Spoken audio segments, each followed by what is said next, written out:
사이다 무비튼. 나는 모 회사에 다니는 직장인이다. 전문대 시절에 처음으로 해외 연수를 갈 기회가 있었다. 그때 큰맘 먹고 40만 원짜리 명품 지갑을 하나 샀고 그 이후로 소중하게 지금까지 쓰고 있다. 전문대 시절에는 수업 시간 빼고 나머지 시간엔 알바를 촘촘히 끼워 넣어서 정말 바쁘게 열심히 살았고 그 지갑은 수고한 나를 위해 스스로에게 준 선물이었다. 우리 집 근처에는 고딩 동창인 진상임이란 애가 살고 있었는데 얼마 전 우연히 길에서 만났다. 너무 오래간만이라며 얘기도 할 겸 우리 집에 가서 차 한잔 해도 되냐고 하길래 혼자 사는 집이었고 집에 아무것도 없지만 가자고 했다. 그런데 테이블 위에 있던 내 명품 지갑을 보더니 이거 너무 예쁘다. 너 이거 질리면 그땐 나 주라. 라고 하길래 나는 물건을 오래 쓰는 편이라 앞으로 최소 5년은 계속 갖고 다닐 거고 그때 되면 아마 너덜너덜해질 거라고 하자 그럼 지금 주라. 라면서 어린애 생떼 부리듯이 졸라댔다. 그래서 나는 다시 진지하게 이 지갑은 내가 나한테 준 선물이라서 쉽게 처분할 수 없을 거라고 선을 긋고 더구나 지금 쓰고 있는 걸 너한테 어떻게 주냐. 그렇게 마음에 들면 너도 하나 사라. 라고 말해줬다. 그러자 진상임은 내가 그럴 돈이 있으면 너한테 이렇게 말하겠냐? 난 너처럼 시간이 펑펑 남아도는 사람이 아니야. 나 지금 육아맘이라서 그런 돈도 시간도 없다고. 라면서 혼자 열이 받아서 떠들어댔는데 내가 알기로 고등학교 졸업하자마자 속도 위반 결혼을 했고 지금은 애가 5이나 된다던데 대체 철은 언제 들려고 저러나 싶었다. 그뿐 아니라 진상임은 넌 직장 다니면서 돈 벌잖아. 그럼 그 돈 모아서 또 사면 될 거 아니야. 내가 애 키우느라고 얼마나 고생하는데 친구면 그 정도는 해줄 수 있는 거 아니냐? 라며 막무가내로 억지를 부렸고 이 지갑은 절대 줄 수 없지만 전에 쓰던 지갑 중에 디자인이 비슷한 게 있으니까 그건 줄 수 있다고 하자 그럼 이번에는 양보하는 셈 칠 테니 그거라도 달라고 했다.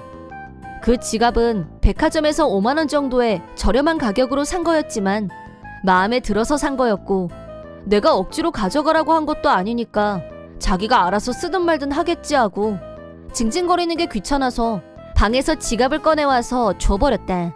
그러자 뭐니 이건? 이거 명품 아니잖아. 너 나 무시해? 라고 화를 내더니 지갑을 방바닥에 내던지고 집으로 가버렸다. 달라고 할 땐 언제고 똥매너의 진상 그 잡채. 나도 너무 기분이 나빠서 다시는 우리 집에 부르지 말아야겠다고 다짐했는데 일주일 정도 지나서 친한 친구들이 나에 대해서 이상한 소문이 돈다고 알려줬다. 뭔가 감이 오긴 했지만 무슨 소문인지 자세히 알려달라고 하자 역시 예상대로 진상인과 관련이 있는 것 같았다. 며칠 전에 있었던 지갑 사건이 완전히 다른 버전으로 둔갑해서 퍼져나가고 있었다. 내용인 즉슨 내가 해외에 간다고 하길래 자기가 돈까지 주고 지갑을 사다 달라고 했는데 막상 갔다 오더니 그런 돈은 받은 적도 없다고 오리발을 내민 건 물론 지갑도 주지 않았다는 스토리였다. 지갑을 달라고 다시 말했더니 버리려고 놔뒀던 지갑을 주더라면서 너무 어이없다. 되도록 걔하고 상종 안 하는 게 좋다 라는 식의 얘기가 돌고 있다는 거였다. 우선 내가 해외에 다녀온 게 언제적 일인데 그걸 최근 일처럼 꾸민 것 자체가 웃겼다. 물론 절친들에게 사건의 진상을 사실 그대로 들려주자 진상임은 옛날부터 거짓말을 잘하는 걸로 유명했다며 내가 하는 얘기를 믿어줬다. 그러자 이상한 소문은 금세 사그라들었는데 벼랑간 진상임이 집으로 쳐들어왔다. 너 원주하니? 그래서 돈이 그렇게 많은 거였어? 나 너 이상한 아저씨랑 같이 가는 거 봤어. 라며 이상한 소리를 냈는데 그 남자는 내 남친이었다. 나는 연상의 남자를 좋아했고 남친은 나보다 12살 많은 띠동갑이었다. 진상임은 나를 조건 만남, 스폰녀로 매도, 몸 팔아서 돈 버는 주제에 어쩌고 하면서 자기 추측을 마치 사실인 양 떠들어댔다. 왜곡된 사실로 나를 인신공격하는 태도에 참을 수 없었고 말 같지도 않은 소리 그만 닥치라고 나도 거칠게 항의했다. 진상임은 명품 지갑을 손에 못 넣은 게 여전히 분이 안 풀렸는지 계속 깐족거리면서 비아냥거렸다. 하긴 몸판 돈으로 산 걸 텐데 아무리 명품 지갑이면 뭐해. 이제 더러워서 거저줘도 싫다. 근데 너 참 용감하다. 그 얼굴로 어떻게 몸팔 생각을 했을까? 뻔뻔한데 성격도 나쁘잖아 너. 얼마 안 가서 애들이 너 다 손절할걸? 내 말은 듣지도 않고 막말을 늘어놓는 꼬락서니에 화가 나서 진상임 친정으로 가기로 했다.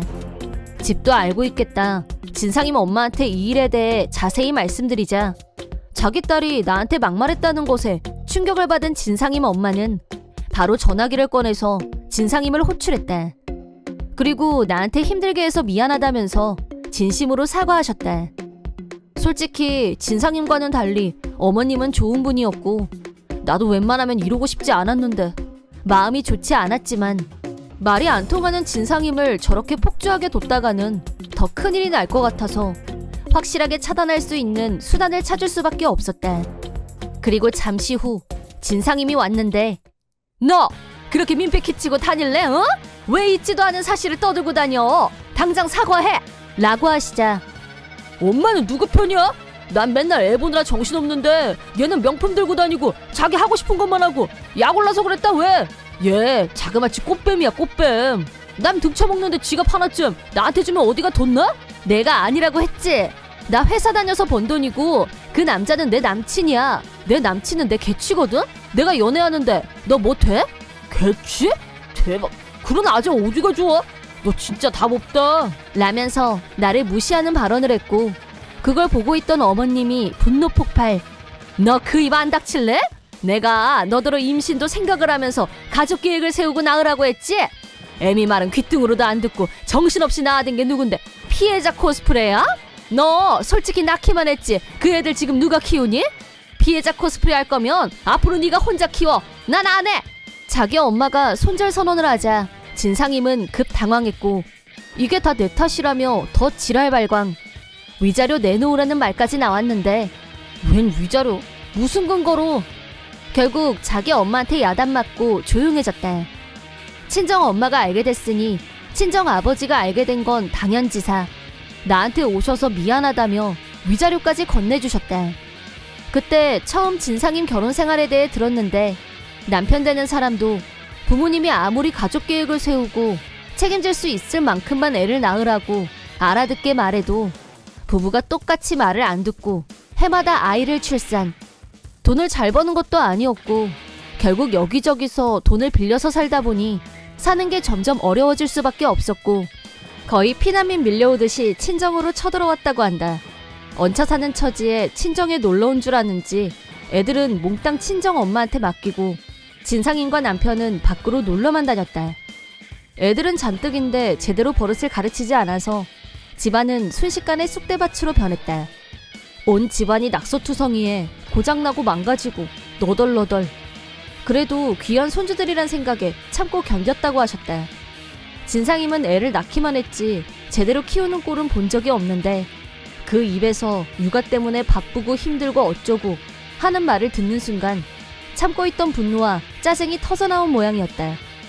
결국 두 분은 이번 일로 완전히 학을 뗐는지 도저히 같이 못 살겠다면서 진상임 식구들을 집에서 내보냈다고 한다.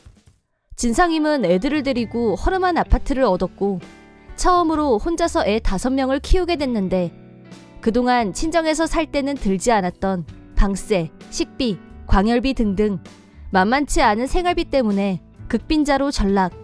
더구나 버릇이 제대로 안 든 애들이 좁은 아파트에서 제멋대로 뛰어다니다 보니 이웃 주민들에게 항의가 빗발쳤고 분위기 장난 아니라고 한다.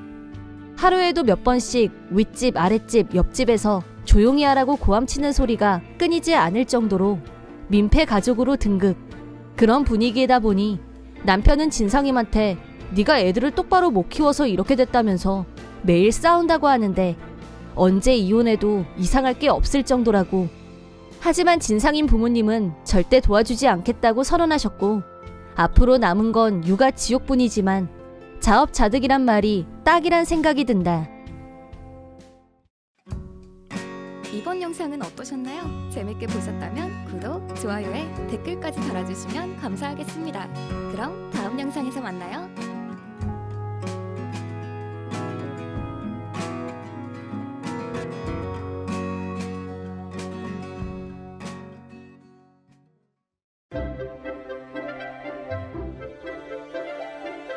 사이다, 무비튼. 우리 집하고 가까운 거리에 시 아주버님 부부가 살고 있는데 형님이 불쑥불쑥 집으로 찾아오는 게 큰 고민거리였다. 형님이 우리 집에 오는 목적은 예를 들면 이런 거였다. 여름에는 우리 집에 와서 에어컨 온도를 16도로 맞추고 냉장고에서 딸아이 아이스크림을 막 꺼내서 먹기. 여름엔 피서, 겨울엔 추위를 피해서 우리 집을 이용했는데 난방 온도 빵빵하게 올리고 종일 누워있고 내가 외출해도 볼일 보고 와. 집은 내가 보고 있을 테니까 맘 푹 놓고 천천히 갔다 와. 라면서 집에 갈 생각을 하지 않았다. 심할 때는 연락도 없이 불쑥 집에 찾아와서는 우리 집 석유난로에 기름이 떨어졌어. 동선의 것 좀 따라가도 되지? 라면서 우리 집 난로 기름까지 퍼내가서 쓰는 형국. 서열상 나보다 위인 형님한테 오지 말라고 할 수도 없고 남편과 같이 궁리한 끝에 문단속을 철저히 한 다음에 시댁에 가서 도움을 청하기로 했다. 시어머니와 나는 평소부터 사이좋은 고부간이었고 내가 고민거리를 말씀드리자 다음날 바로 형님을 호출하셨다. 더위고 추위고 네 집 살림은 네 집에서 해결해 라고 따끔하게 야단을 치셨고 형님이 우리 집에서 기생충 짓을 했다는 걸 안 시 아주버님도 형님한테 단단히 주의를 준 덕분에 문제가 해결됐다. 시어머니의 약발은 한 1년 정도 지속됐었는데 그동안 발길이 끊어졌던 형님한테서 오래간만에 연락이 왔다. 그동안 뜸했지? 오래간만에 얼굴도 볼 겸 집에 가도 돼? 라고 하길래 오늘은 시댁에 가야 한다는 말을 먼저 해놓고 그래서 시간이 별로 없다는 걸 강조한 후에 집으로 오라고 했다. 지난번에 시어머니한테 혼이 난 뒤로 처음 오는 거였고 예전처럼 연락도 없이 불쑥 찾아온 건 아니니까 종일 여기서 죽순이 할 생각은 아니려니 했다. 특별할 건 없는 내용의 대화를 주고받고 있다가 갑자기 형님이 딸아이가 안 입는 옷을 물려달라고 했다. 나도 형님도 딸이 하나씩 있었는데 우리 딸이 1살 위였다. 딸아이가 작아져서 안 입는 옷이 있긴 했지만 친언니 딸도 형님네 딸과 같은 나이여서 작아진 옷은 언니에게 주기로 이미 약속이 되어 있었다.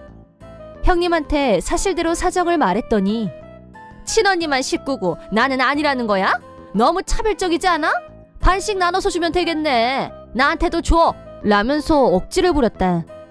딱 잘라 거절하기도 뭐해서 언니한테도 사정을 설명하고 언니한테 주려고 정리해놨던 옷가지 중에서 몇 개 골라서 형님한테 나눠주기로 했는데 이거랑 저거랑 그리고 저것도 주라 라면서 꽤 비싸게 주고 산 옷이며 누구한테 선물 받은 메이크업만 얌체같이 싹싹 골라냈다.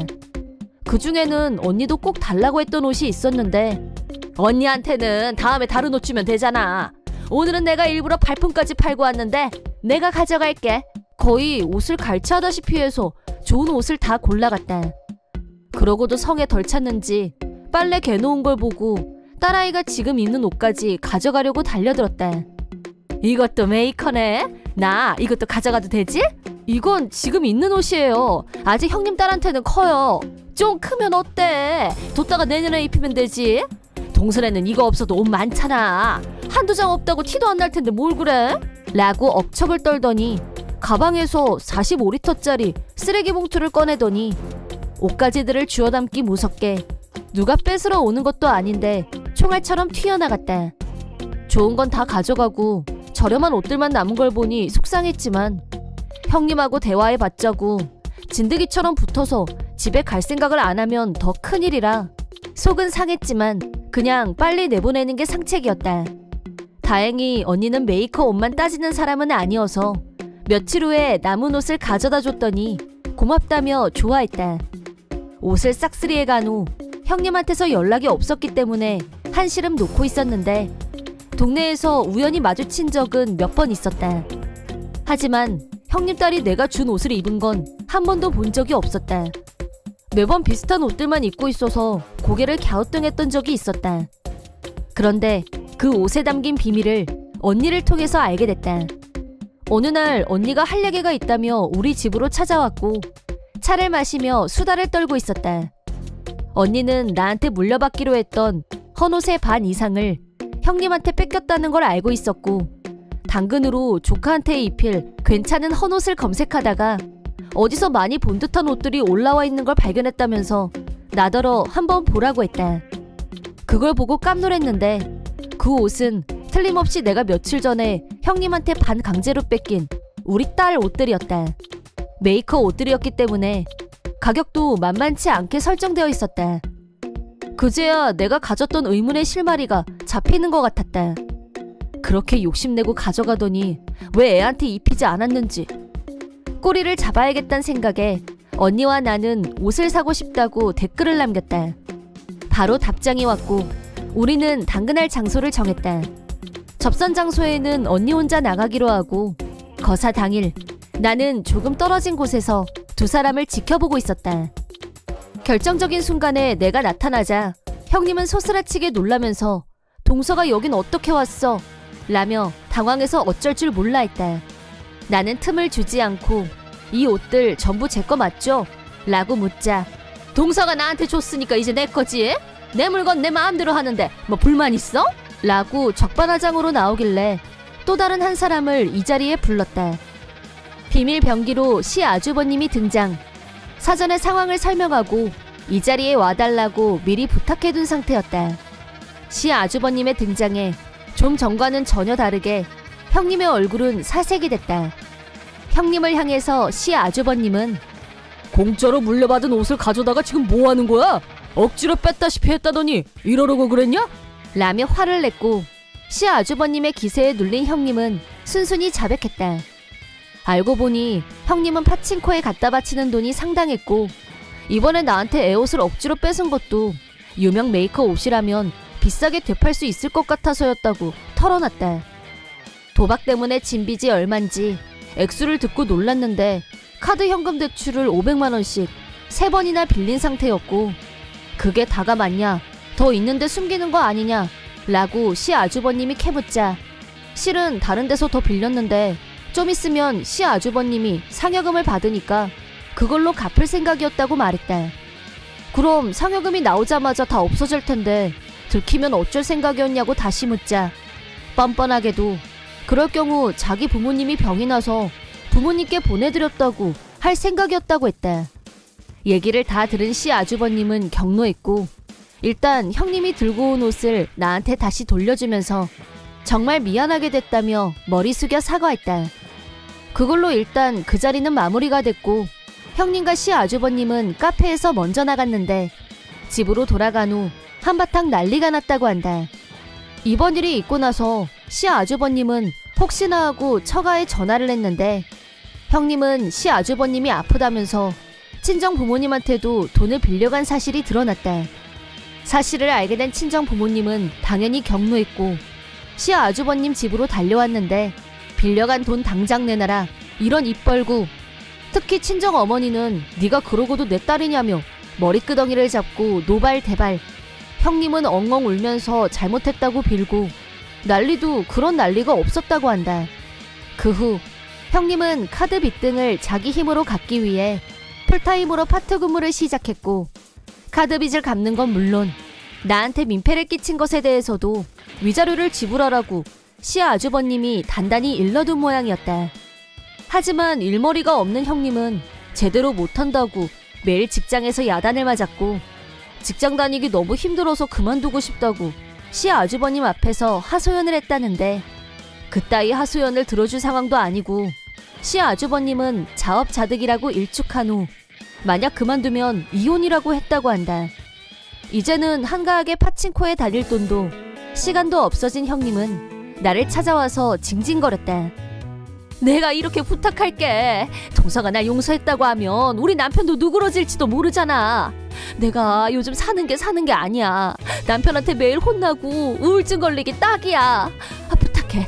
나 좀 한 번만 살려줘. 라면서 나더러 자기를 도와달라고 했지만 그동안 나한테 끼친 민폐를 생각하시라. 암만 징징거려봐야 나는 도와줄 생각 1도 없다. 내 바람이라면 형님이 자기 잘못을 진심으로 뉘우치고 다시는 나를 이용해서 자기 사리사욕을 채울 생각은 꿈도 꾸지 못하게 되는 것이다. 이번 영상은 어떠셨나요? 재밌게 보셨다면 구독, 좋아요에 댓글까지 달아주시면 감사하겠습니다. 그럼 다음 영상에서 만나요.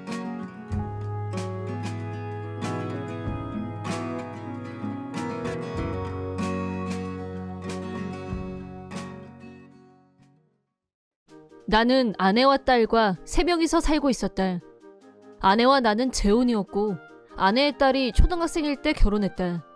딸아이와 나는 피가 통하는 건 아니었지만 재혼 초기부터 딸아이는 나를 무척 잘 따랐다. 문제는 최근 들어 아내가 이상하게 변했다는 사실이다. 나한테 무관심한 건 기본. 딸아이한테도 차갑고 밥도 안 주고 집에서 마음이 떠난 사람처럼 보였다. 나는 딸아이의 아빠로서 아내의 그런 태도를 간과할 수 없었고 아내한테 왜 밥을 안 하냐고 따졌다. 밥 좀 하라고 하자 아내는 화가 잔뜩 난 얼굴로 쿵쾅거리며 밥을 했다.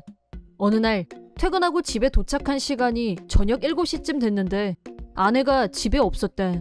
딸아이만 혼자 집에 있길래 엄마는 어디 갔니? 라고 묻자 내가 집에 왔을 때부터 엄마 없었어. 이 시간에 연락도 없고 걱정돼서 전화를 걸었는데 받지 않았다. 라인으로 어디냐고 메시지를 보냈더니 메시지는 읽은 것 같은데 대답은 없었다. 그러다 1시간 후 아내가 집에 들어왔다.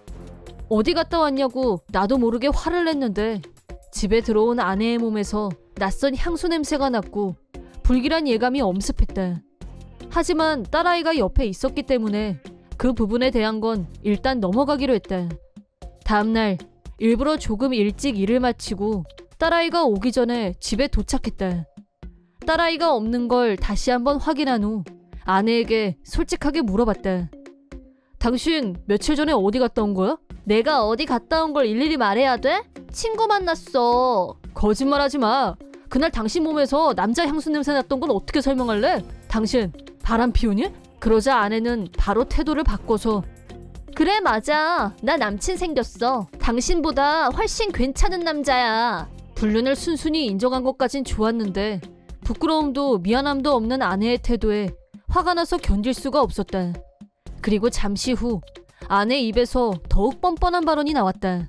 아 맞다. 방금 좋은 생각 났어. 애는 당신 줄게. 뭐? 너 지금 뭐라는 거니? 당신이 지나들이고 살면 내가 남친하고 재결합하는데 장애물이 없어지잖아. 정신 차려. 진아는 네 딸이야. 화가 나서 아내한테 버럭 소리를 지른 순간 눈에서 번쩍 불이 나는 걸 느꼈다. 언제 들어왔는지 딸아이가 자기 방문 앞에 꼿꼿하게 서 있었다. 나는 반사적으로 딸아이의 이름을 불렀다. 하지만 딸아이는 집에서 뛰쳐나갔다. 그런데도 아내는 딸아이는 안중에도 없었다. 내가 딸아이를 키워주면 자기는 훨훨 날아서 불륜남한테 갈 수 있다며 들떠 있었다. 그때 아내는 사람이 아니라 악마로 보였다. 그날 이후로 아내의 폭거는 멈추지 않았다. 다음날 퇴근하고 들어오니 아내가 보이지 않았다. 틀림없이 불륜남한테 갔을 거란 생각이 들었고 동시에 불길한 예감이 스쳤다. 나는 아내의 불륜 사실을 알게 된 후부터 아내가 집에 있는 통장을 훔쳐가지 못하게 통장과 도장을 숨겨놨다. 돈도 안 들고 그냥 나가버릴 리가 없을 텐데 뭔가 이상했다. 바로 서랍장을 뒤졌는데 어이가 없었다. 딸아이 교육보험 증서가 사라지고 없어졌다. 딸아이는 아내가 낳은 자식이니까 보험 계약자가 아내 이름으로 되어 있었다. 하지만 나와 재혼한 후 보험 금액을 좀 더 올려서 현재까지 낸 금액만 해도 1,000만 원 이상이었다. 아마도 아내는 그 돈을 들고 나간 게 분명했다. 불륜남에게 정신이 나가서 자기 딸 교육비를 훔쳐서 달아난 아내에게 구역질이 올라오는 기분이 들었다. 잠시 후 딸아이가 학교에서 돌아왔고 엄마는 하고 물었다. 벌써 중학생인 딸아이에게 거짓말은 안 통할 것 같아서 솔직하게 다 말해줬다. 그러자 딸아이가 나한테 그럼 이제 아빠도 나 버릴 거야? 라고 물었다. 금방이라도 눈물을 터뜨릴 것 같은 얼굴의 딸아이. 자신이 버려졌단 사실에 절망했겠지. 나는 딸아이 눈을 똑바로 바라보면서 어떤 아빠가 딸을 버려? 넌 아빠 딸이야. 그런 걱정은 안 해도 돼. 내 마음을 말하고 딸아이를 안심시켰다. 나는 아내에게 몇 번이나 전화를 걸었고 라인도 보냈지만 아내는 불륜남한테 빠져 눈에 아무것도 안 보이는지 전혀 연락이 없었다. 그렇게 아내는 집을 나갔고 시간은 멈추지 않고 흘러갔다. 딸아이는 중학교 3학년이 됐고 졸업식이 가까워져 왔다. 그런데 그동안 아무 연락이 없던 아내한테서 갑자기 전화가 걸려왔다. 회사에서 일하고 있는 시간이었지만 바로 전화를 받았고 지금 어디냐고 물었다. 그러자 아내는 내가 어디 있는지는 알 필요 없고 당신 나한테 위자료 내. 라고 갑툭튀 위자료를 내놓으라고 했다. 위자료를 낼 사람은 불륜하고 가출한 아내였고 정작 나는 못 받은 위자료를 무슨 근거로 내놓으라는 건지 어처구니가 없었다. 아내가 주장하는 내용은 이랬다. 생각해봐. 당신처럼 별 볼 일 없는 남자한테 내가 몇 년씩이나 봉사했잖아? 그러니까 내가 당연히 위자료를 받아야지. 안 그래? 라고 궤변을 늘어놨다. 악녀, 쓰레기라고 생각했지만 이 여자는 정말 최악 중에서도 최악이었다. 들고 나갔던 딸아이 보험금을 다 쓰고 돈이 떨어진 게 분명했다. 나는 아내에게 네가 무슨 짓을 저질렀는지 자각은 하고 있냐고 물었지만 아내는 뻔뻔함으로 무장한 사람인 것 같았다. 돈이야. 직장 다니는 당신이 다시 처음부터 모으면 되잖아? 내가 내 딸까지 줬는데 나한테 고마워야 되는 거 아니야? 라고 다시 궤변을 토했다. 그게 부모라는 사람이 할 소리냐고 야단치고 싶었지만 딸아이한테 아내는 친엄마였다. 조금 있으면 진아 졸업식이니까 그날만이라도 와서 졸업하는 거 지켜보라고 했다. 우리 이혼 문제와 아이 문제는 별개니까 그렇게 해달라고. 하지만 아내는 코웃음을 치면서 나 시간 없어. 그날 남친하고 여행 가기로 했어. 난 됐으니까 당신이 가서 잘 보면 되겠네. 사진도 찍고. 라고 피도 눈물도 없는 사람처럼 말했다. 그러더니 나한테 조만간 돈 받으러 갈 테니까 그때까지 준비해둬. 알았지? 라고 하더니 일방적으로 전화를 끊었다. 초등학생이던 딸아이가 중학교를 졸업한다고 알려줬는데도 딸아이 인생의 중요한 날에 대해서 아무 관심이 없는 걸 보며 완전히 절망했다. 그 순간 나는 어떤 일을 결심하게 됐다. 시간은 빨리 흘렀고 딸아이의 졸업식 날이 됐다. 나는 아빠로서 딸아이의 졸업식에 갔고 식이 진행되는 동안 또 눈물을 흘렸다. 인간 쓰레기 아내에게서 어떻게 저런 딸이 나왔는지 이건 기적이 분명했다. 그날 나는 딸아이를 위해 고급 레스토랑을 예약했다. 졸업식이 끝나고 맛있게 밥을 먹고 졸업 선물로 조금 어른스러워 보이는 가방을 선물했다. 딸아이는 행복한 웃음을 지어 보였다. 무사히 졸업식 이벤트를 마치고 방으로 들어가려는 순간 핸드폰이 시끄럽게 울렸다. 모르는 번호라 받을까 말까 망설이다가 받았는데 경찰이라고 했다. 그리고 아내가 죽었다고 했다. 전혀 현실이란 생각이 들지 않았고 멍하니 듣고만 있었다. 경찰은 설명을 계속했다.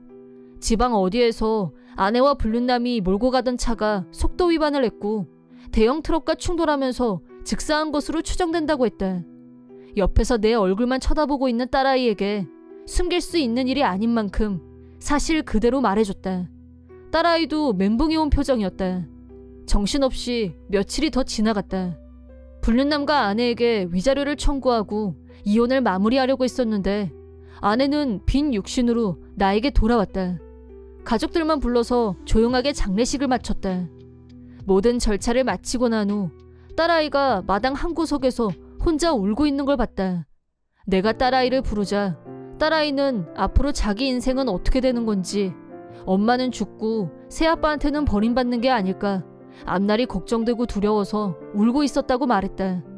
나는 다시 한번 딸아이에게 진아 너는 언제까지나 내 딸이야. 네 엄마하고는 이혼할 생각이었지만 진아 너는 아빠가 친권을 가져올 생각이었어. 그러니까 앞으로도 지금처럼 아빠랑 같이 살자 라고 말하자 딸아이는 서름이 북받쳐 올랐는지 한바탕 울음을 쏟아낸 후 나한테 달려와 안겼다.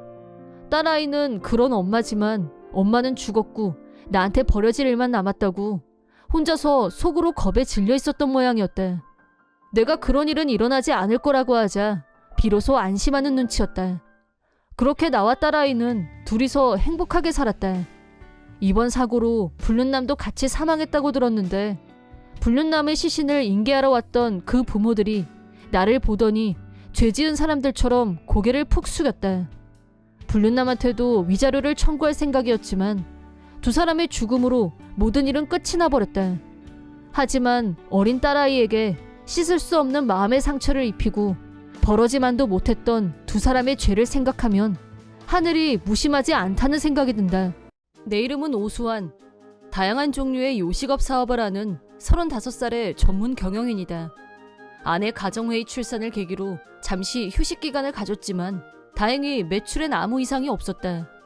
가게는 점장에게 완전히 맡기고 한동안 육아에만 집중하다가 몇 달 만에 복귀했으니 각 점포를 돌면서 꼼꼼하게 시찰할 예정이다. 개점 1시간 반 전, 오늘 시찰 예정인 점포에 들어갔다. 이 점포의 점장은 20대이지만 능력이 뛰어난 사람이었다.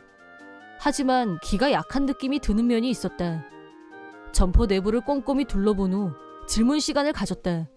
무슨 힘든 점 같은 건 없으신가요? 실은 알바 리더가 조금 문제가 있는데요. 알바 리더는 39살로 이 가게에서 알바만 10몇 년을 한 베테랑이라고 했다. 알바 리더로서 일은 정말 잘하고 불만이 없지만 언행에 문제가 좀 있어서 주의를 줘도 고치지 않는다는 거였다. 39살이면 점장이나 나보다 나이가 더 많네. 그래서 주의를 줘도 효과가 없는 건가? 일단 알바 리더와 면담을 한번 하기로 했다. 개점 10분 전에 출근한 알바 리더는 나를 보더니 꽥 소리를 질렀다. 너 누군데 여기 있어? 아직 오픈 전인데 누가 또 알바 뽑았냐? 너 새로 왔냐? 근데 앉아 계시겠다. 빠져가지고 청소 안 해? 내가 자기소개를 할 새도 없었다. 내가 대표란 걸 모르는 건 그렇다고 치고 새로운 알바라고 착각한 것 같은데. 야 신입, 일단 가서 화장실 청소부터 해. 변기를 혀로 핥아도 될 정도로 깨끗하게. 실시! 제대로 안 하면 진짜 할게 해줄 테니까 똑바로 해. 막무가내로 찍어 누르는 남자의 태도에 할 말을 잃고 말았다. 신입을 지도하려는 건 알겠는데 말투를 좀 바꾸는 게 어떨까 싶은데요. 어떻게 말할 건지는 알바 리더인 내가 정해. 현장에서는 내가 제일 위라는 거 명심해. 건방지게 토달지 말고. 알았으면 네 하고 대답해야지. 어디서 이게 뭐해? 나는 무언으로 대답을 대신했다. 얼씨구 이거 봐라. 사람 열받게 하네. 넌 태도 불량, 경고야. 해고 경고. 알바 리더한테는 피고용자를 해고할 권한이 없을 텐데요. 지금 해고 대상자는 오히려 그쪽 같은데요. 알바 리더는 내 말을 비웃으면서 기분 나쁘게 웃었다. 내가 자기한테 제법 그럴듯하게 말대꾸를 한 깡 좋은 신입쯤으로 취급하는 것 같았다. 여기 이래봬도 잡지의 맛집으로 소개될 정도로 유명한 데야. 내가 그런 유명 맛집 알바 리더 3하고 알아들어? 나는 그런 유명 맛집 사장이야 라고 밝히면 어떤 표정일지 궁금했다. 하지만 그건 뒤로 미루고 조금 더 이 남자를 지켜보기로 했다. 어떤 일이 벌어지고 있는지 제대로 알기 위해서는 사장이란 말을 안 하는 게 상책이었다. 신입 알바생으로 분해서 잠깐 알바 체험을 하기로 했다. 알바 리더는 점장이 말했던 것처럼 업무 능력은 평가할 만했다. 레스토랑 알바 경력이 10몇 년이나 되는 베테랑답게 홀, 주방 모두 완벽하게 컨트롤했다. 하지만 거기 음식점에서 알바 좀 해본 것 같은데 여기 새로 왔으면 신입에 불과하다는 거 명심해. 괜히 나서지 말고. 주방에서 작업을 하고 있던 나는 일손을 멈추고 질문을 던졌다. 나서지 말라는 게 무슨 뜻이죠? 너는 내 미치니까 내 말을 들으라고. 특히 꼬박꼬박 말대답하는 그 태도. 알바 리더 선배님을 잘 모셔야겠다는 성의가 전혀 느껴지질 않아. 내가 사회생활이 뭔지 똑바로 가르쳐 줄 테니까 오늘 끝나고 남아. 잔업을 하라는 건가요? 너 말귀 못 알아들어? 내가 특별히 귀중한 말씀을 해주시겠다는 거잖아. 신입이 들어올 때마다 항상 이런 식으로 대하세요? 알바 리더인 내가 신입 교육을 솔선수범해서 몸소 실천 중이다. 왜? 여기 점장이 죄다 근성 없는 애들로만 뽑아놔서 금방 그만두는 애들 투성이란 말이지. 알바 리더는 너 도망갈 생각하지 마. 끝나고 안 남으면 넌 바로 해고야. 라고 겁을 줬다. 점심 휴식 시간이 알바 리더와 겹쳤기 때문에 이쯤에서 내 실체를 알리기로 했다. 야 신입, 건방지게 어디서 알바 리더가 숟가락 들기 전에 밥을 먹어. 분위기 파악이 안 되냐 넌? 나는 핸드폰으로 다른 점포에 지시사항을 전달 중이었는데 일단 작업을 중단했다. 너 내 말 안 들려? 핸드폰 내려놓고 대답하라고. 좋습니다. 아직 제 소개 전인데 지금부터 하죠. 나는 내 명함을 보여줬다. 이 레스토랑의 대표인 오수환이라고 합니다. 알바 리더는 멘붕 그 자체. 얼굴이 파리하게 변했다. 나는 한마디로 정리했다. 당신은 나를 해고할 권한이 없지만 나는 당신을 해고할 권한이 충분합니다. 알바 리더는 무릎을 꿇었다. 대표님이신 줄은 정말 몰랐습니다. 믿어주세요. 내가 대표란 걸 모르고 있었다는 건 인정. 하지만 문제는 그게 아니죠. 신입에게 한 갑질이 핵심이죠. 알았다면 절대 안 그랬을 겁니다. 제가 감히 대표님한테 갑질이라뇨. 미리 말씀을 안 하신 건 대표님이시고 그건 감안해 주셔야죠. 안 그러면 저만 억울하잖아요. 몰카도 아니고. 첫 대면 때 갑자기 버럭 소리부터 질렀던 건 기억 안 나세요? 내가 누군지 말할 시간도 안 준 건 그쪽일 텐데. 처음엔 즉각 해고할까도 생각했었다. 하지만 무릎까지 꿇고 사과하는데 업무 능력이 뛰어난 건 확인했고 계속 고용하는 쪽으로 생각을 바꿨다. 일주일 후 지난번 그 점포에 다시 시차를 나갔다.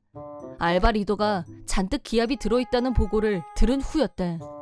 매장 안은 전보다 훨씬 더 청결해 보였고 음식을 제공하는 시간도 더 빨라진 느낌이었다.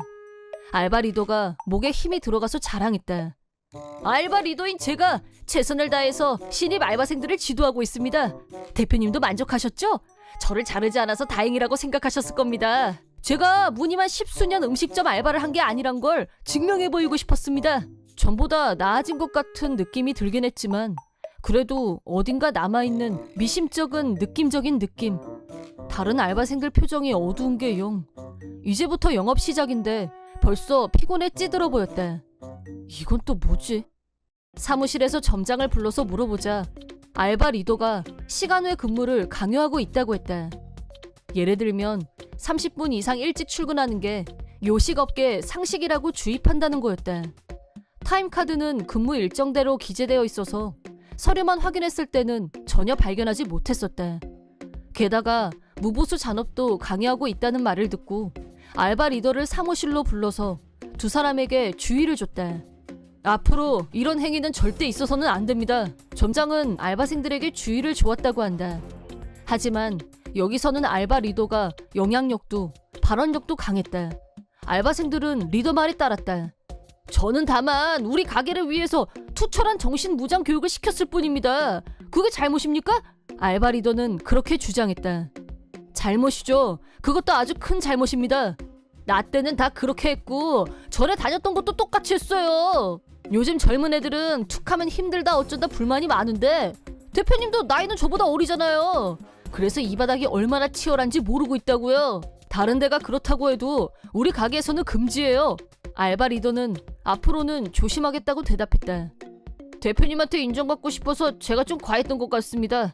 앞으로는 안 그럴게요. 알바생들한테도 친절하게. 만약 알바 리더의 이 발언이 거짓말이란 게 드러나면 이번에는 해고를 감행할 생각이었다. 얼마 후 점장과 알바생들한테 몰래 물어본 결과 전 같은 갑질 행위는 없어졌다는 대답이 돌아왔다. 하지만 나는 여전히 긴장을 늦춰서는 안 된다고 생각했다. 내가 문제가 발생한 점포에 신경을 집중하는 동안 아내도 그런 내가 신경 쓰였는지 연락도 없이 레스토랑으로 혼자 찾아왔다. 아내는 나와 띠동갑으로 아직 20대였고 전혀 아이 엄마로 보이지 않을 정도로 젊고 또 예뻤다. 아내가 급한 일이 있다며 연락이 왔다. 레스토랑 점원이 귀찮게 한다면서 말이다. 점원은 익숙한 동작으로 전화번호가 적혀있는 종이를 슬쩍 아내에게 건넸다고 한다. 알바 리더 짓이었다. 우리 레스토랑에 오는 손님층은 세련된 여성 고객이 많았다. 알바 리더는 일하는 중에 부지런히 작업을 본 모양이었다. 점장한테 물어보니 그것까지는 모르고 있었던 것 같았다. 더욱 악질인 것은 아내한테 자기가 여기 점장이다.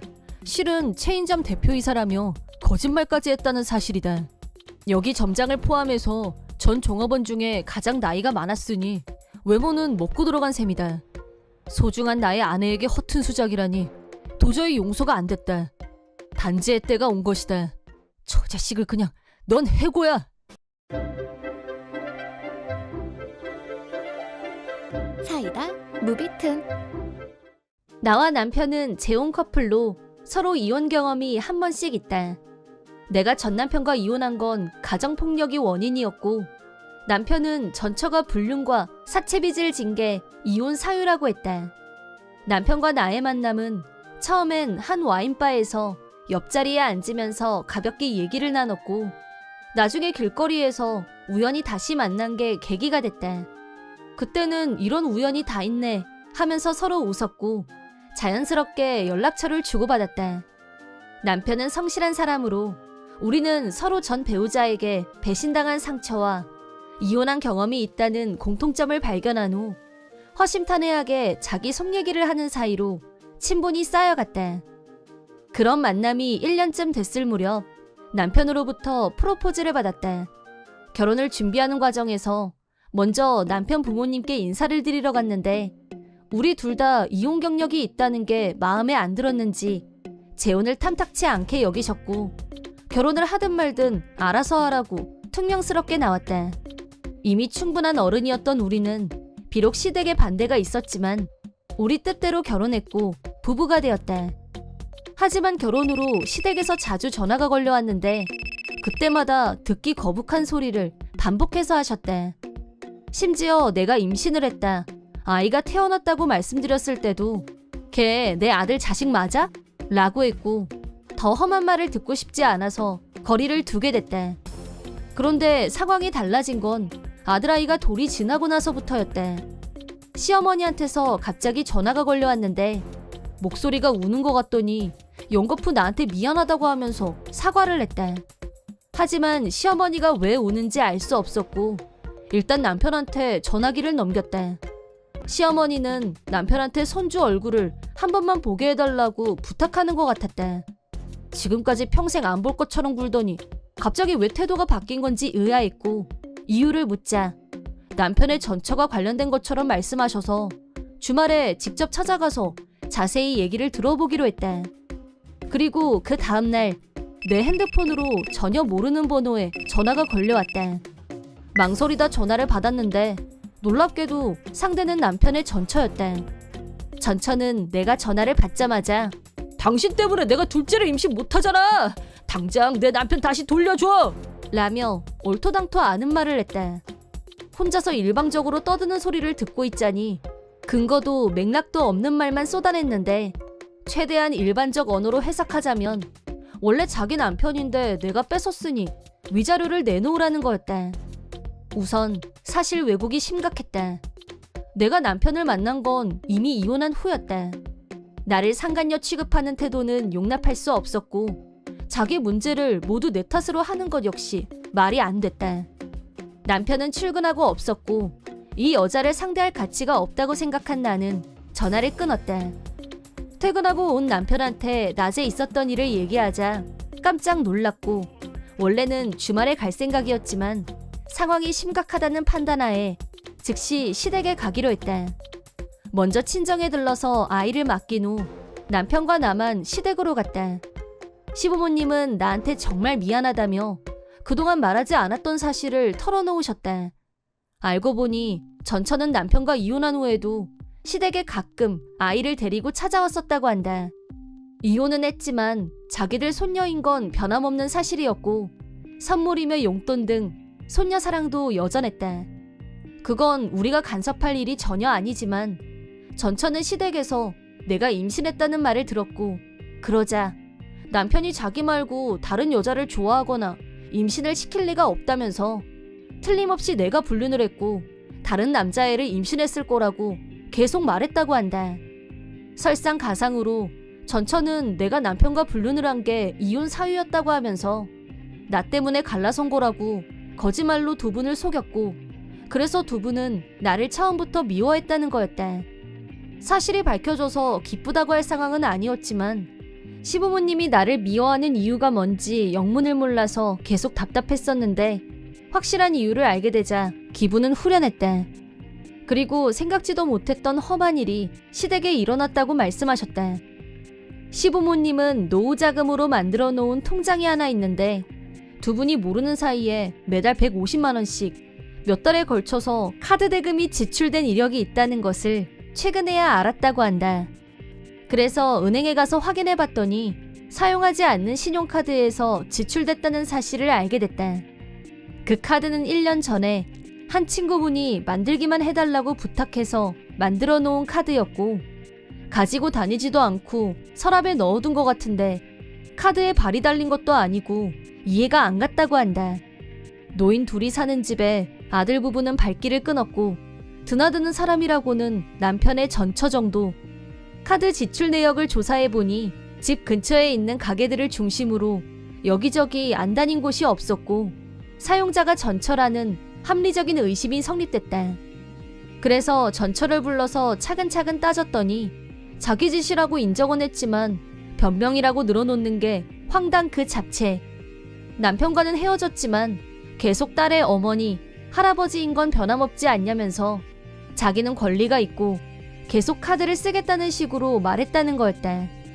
그 태도를 보고 나서 전처가 어떤 인간인지 그제야 알게 된 시부모님은 지금까지 나한테 얼마나 큰 잘못을 했는지 깨닫게 됐고 전화를 걸어서 눈물로 사과한 거라고 했다.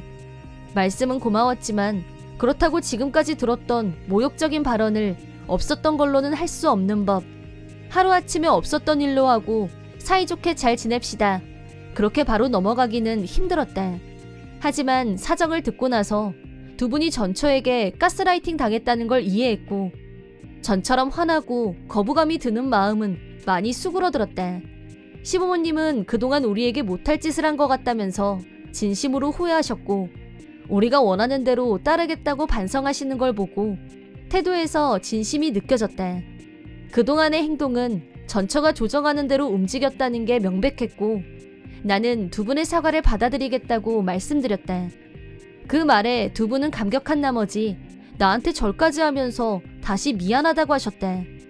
또 전처가 딸아이를 앞세워 권리를 주장하면서 이혼했음에도 불구하고 우리 가족을 쥐고 흔들려는 태도를 바로 잡아야 한다는데 모두 의견 일치를 봤다.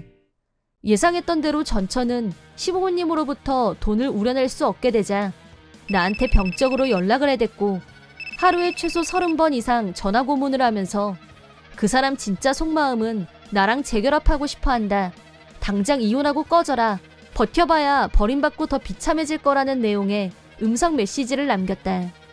전처는 이혼 전 불륜남의 아이를 2번이나 낙태한 적이 있는데 그건 모두 남편을 위한 선택이었다면서 그 결과 현재 자기는 임신할 수 없게 됐기 때문에 우리더러 위자료로 5천만 원을 내놓으라고 엄포를 놓는 등 수준 이하의 발언으로 진흙탕 싸움을 만들었다. 낙태는 남편도 처음 듣는 말이었는지 진짜 최악이라면서 경악의 경악을 금치 못했다.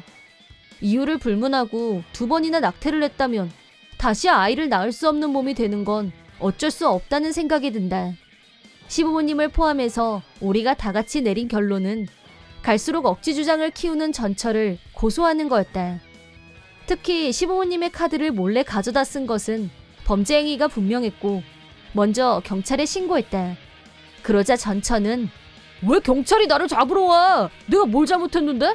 잘못은 당신들이 했잖아. 나쁜 사람은 당신들이지 내가 아니야. 라고 소리소리 질러댔는데 제발 주제 파악 좀 하길 바란다. 내가 그동안 누구 때문에 그런 고통을 받았는지 한 번쯤 양심에 손을 얹고 생각이란 걸 했으면 하는 바람이다. 결과적으로 전처는 실형을 받거나 감옥에 들어가지는 않았지만 수개월에 걸쳐 매달 150만 원을 몰래 사용했기 때문에 내가 요구한 위자료를 포함해서 변상금을 갚기 위해 큰 빚을 지게 됐다. 사태가 커지자 전처 부모님까지 나서서 우리한테 직접 사과하면서 위자료를 꼭 갚게 하겠다고 약속했다. 하지만 딸아이 양육을 애엄마한테 계속 맡길 수는 없다면서 자신들이 책임지고 전처 대신 키우겠다고 하셔서 남편도 그 말을 듣고 안심하는 것 같았다. 전처는 선처 없이 위자료를 반드시 지불하라고 결정이 나자 돈을 벌기 위해 아침에는 편의점 알바, 저녁에는 룸살롱 등에서 일을 하고 있다는데 위자료가 워낙 많다 보니 그렇게 일을 해도 돈이 모아지지 않았고 남편한테 전화해서 제발 자기 좀 살려달라고 애원한 모양인데 빛의 속도로 차단했다. 시부모님과 그동안 패였던 골은 시간을 두고 천천히 좁혀나갈 생각이다. 전처는 자신이 저지른 잘못을 오래오래 되돌아보면서 그에 걸맞는 벌도 꼭 받았으면 하는 바람이다.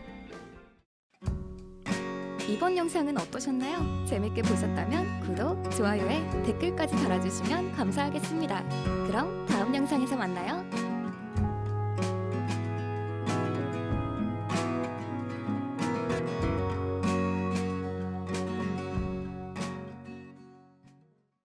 나는 남편, 아들과 세 식구이다. 어느 날 시댁에서 불이 났는데 시댁은 우리 집하고 가까웠다. 불이 난 후 구출되긴 했지만 이미 연기를 많이 마신 탓에 시아버지가 돌아가시고 말았다. 화재 소식을 듣고 남편과 둘이서 바로 달려갔지만 이미 집 전체가 화염에 휩싸여 있었고 소방대원들이 필사적으로 진압작전을 펼치고 있었다. 믿기 어려운 장면에 넋이 나가고 말았다. 남편이 화재 원인이 뭐냐고 묻자 튀김 요리를 하다가 기름에 불꽃이 붙으면서 화재로 번진 것 같다는 말을 들었다. 그렇다면 시어머니가 안에 있다는 말인데? 그런데 시어머니는 사방이 발칵 뒤집힌 상황에서 그림자처럼 조용히 우리 집에 나타나서 우리를 간떨어지게 했다. 남편이 시어머니한테 기름을 가스레인지에 올려놓고 어디에 갔다 왔냐고 버럭 화를 내자 시어머니는 횡설수설하면서 벌벌 떨었다. 그 후 경찰이 찾아와서 시어머니를 상대로 조사했다. 시어머니는 튀김 요리를 하던 도중에 친구한테 걸려온 전화를 받았고 친구분이 여행지에서 선물을 사왔는데 잠깐 집에 올 수 있냐고 하자 걸어서 몇 분 거리에 있는 친구분 집에 갔다고 한다. 이때 기름 냄비에 불을 끄는 걸 깜빡하고 그냥 나갔기 때문에 그게 원인이 돼서 화재가 발생한 걸로 추정됐다. 시어머니는 시아버지가 돌아가셨다는 걸 알고 여보 하고 외마디 소리를 쳤지만 시어머니는 전부터 가스불을 끄는 걸 까먹는 경향이 있어서 시아버지가 항상 잔소리했었다. 그때마다 시어머니는 그래도 불난 적 없으면 된 거 아니냐고 따질 뿐 충고를 곱게 받아들이려고 하질 않았다. 결국 그 나쁜 습관 때문에 시아버지가 목숨을 잃다니 이럴 수가 있는 일인가 싶었다. 불은 주변으로 번지지 않고 진화됐지만 나와 남편은 돌아가신 시아버지를 생각하니 가슴이 무너지는 기분이었다.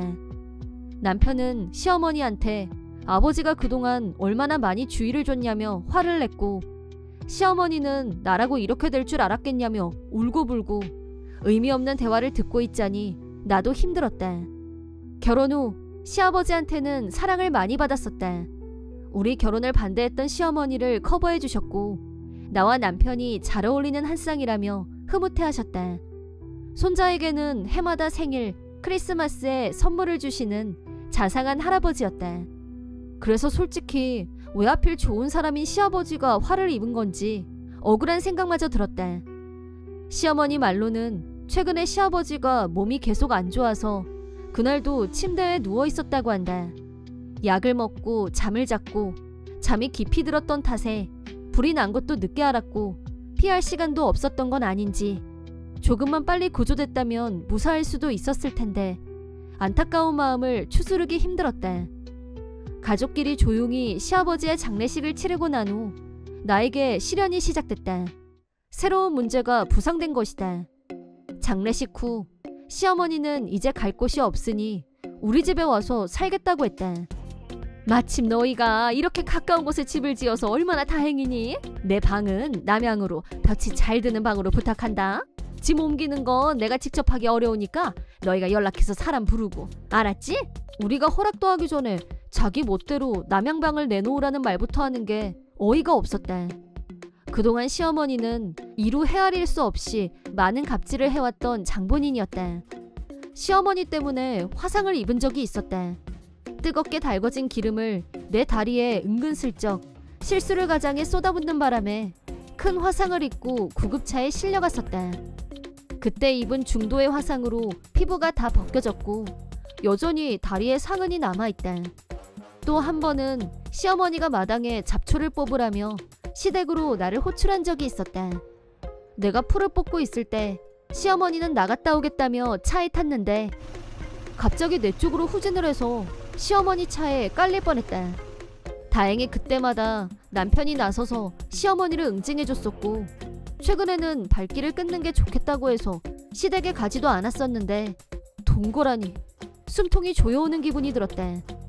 시어머니의 고의적인 실수 때문에 이번엔 내 목숨이 왔다 갔다 할 것 같은 공포가 밀려왔다. 만약 시아버지가 계셨다면 동거에 대해서 조금은 긍정 검토를 해봤을 수도 있지만 시아버지가 안 계신 마당에 시어머니를 모시고 싶은 생각은 1도 없었고 죄송하지만 동거는 힘들 것 같다고 즉시 거절했다. 그러자 시어머니는 얘가 지금 뭐래니? 시어머니가 갈 곳이 없는데도 같이 못 살겠다는 게 어느 나라 돌이야 대체? 너 이런 마누라 계속 데리고 살 거니?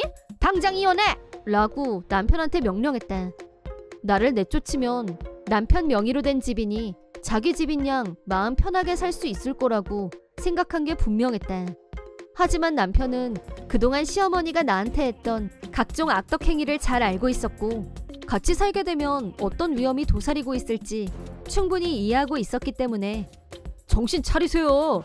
불을 낸 사람도 아버지를 돌아가시게 만든 사람도 어머니예요. 그리고 지금까지 어머니가 당애한테 했던 짓들 다 잊으셨어요? 라며 내 편을 들어줬다. 시어머니는 그건 고의도 아니고 내 책임이 아니라며 억지 논리를 펼쳤지만 누가 봐도 이번 일은 시어머니 책임이었다. 남편은 시아버지의 죽음에 대해서 시어머니를 원망하고 있었고 절대 같이 살고 싶지 않다고 했다. 시어머니는 집도 다 타고 없는데 나더러 어디 가서 살라는 거야? 라며 절규했지만 화재 말고도 사고 친 일이 하나 더 있었다. 시어머니는 화재 보험료가 너무 비싸다는 이유로 올해 들어 단 한 번도 보험료를 내지 않은 사실이 밝혀졌다. 시아버지한테는 보험료를 다 받았으면서 지금까지 살면서 집에 불이 난 적도 없는데 해마다 몇십만 원씩 낸다는 게 바보 같다면서 이런 돈은 안 내도 된다고 멋대로 정하고 보험을 갱신하지 않았다고 한다. 시아버지는 시어머니가 가스불 끄는 걸 자주 깜빡하고 불을 켠 채 계속 프라이팬을 올려놓아서 연기가 나는 걸 몇 번 봤기 때문에 보험금을 꼭 내라고 말씀하시는 걸 우리도 같이 들은 적이 있었다. 하지만 시어머니는 불이 왜 나냐며 시아버지 말을 무시하고 결국 보험료를 내지 않았다. 보험료 낼 돈으로 자기 친구와 2박 3일 여행을 다녀왔다는 게 이번에 발각됐다.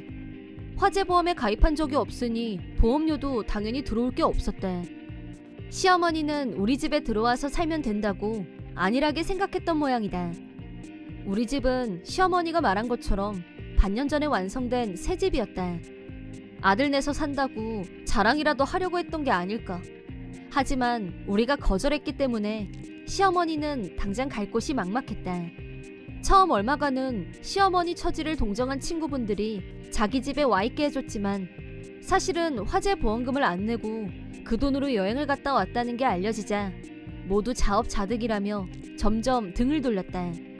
게다가 시아버지 생명보험도 시아버지는 만일을 대비해서 보험료는 비싸도 혜택이 많은 걸로 가입했었는데 그 돈도 제대로 안 냈던 모양이었다. 역시나 시어머니는 그 돈으로 자기가 갖고 싶은 물건들을 사거나 친구들과 분위기 좋은 레스토랑에 가서 점심을 먹는 데 했었다. 모든 원인과 결과가 다 본인 탓이었다. 시어머니는 화재로 인해 모든 것을 다 잃었지만 아무 보상도 받을 수 없었고 시아버지마저 돌아가시자 우리한테 너희들은 부모 없이 태어났니? 집도 새 집이겠다. 자식이면 당연히 부모를 모셔야지.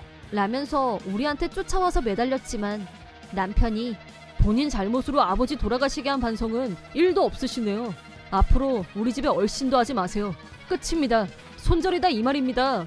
어머니 먹고 사는 문제는 알아서 해결하세요. 라며 완전히 손절해버렸다.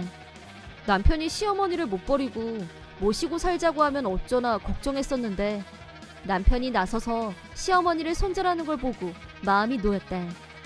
그 후 시어머니는 자기 힘으로 아파트를 하나 얻었다고 하는데 시어머니가 가스불을 방치한 게 원인이 되어 시아버지가 돌아가셨다는 걸 알게 된 친척들이 따지러 몰려들었고 네가 죽였지 우리 형 살려내 라면서 매일 몰려와서 항의하자 아파트 주민들이 견디다 못해 시어머니를 쫓아냈다. 시어머니는 지금 공원에서 노숙하는 신세가 됐다고 들었다.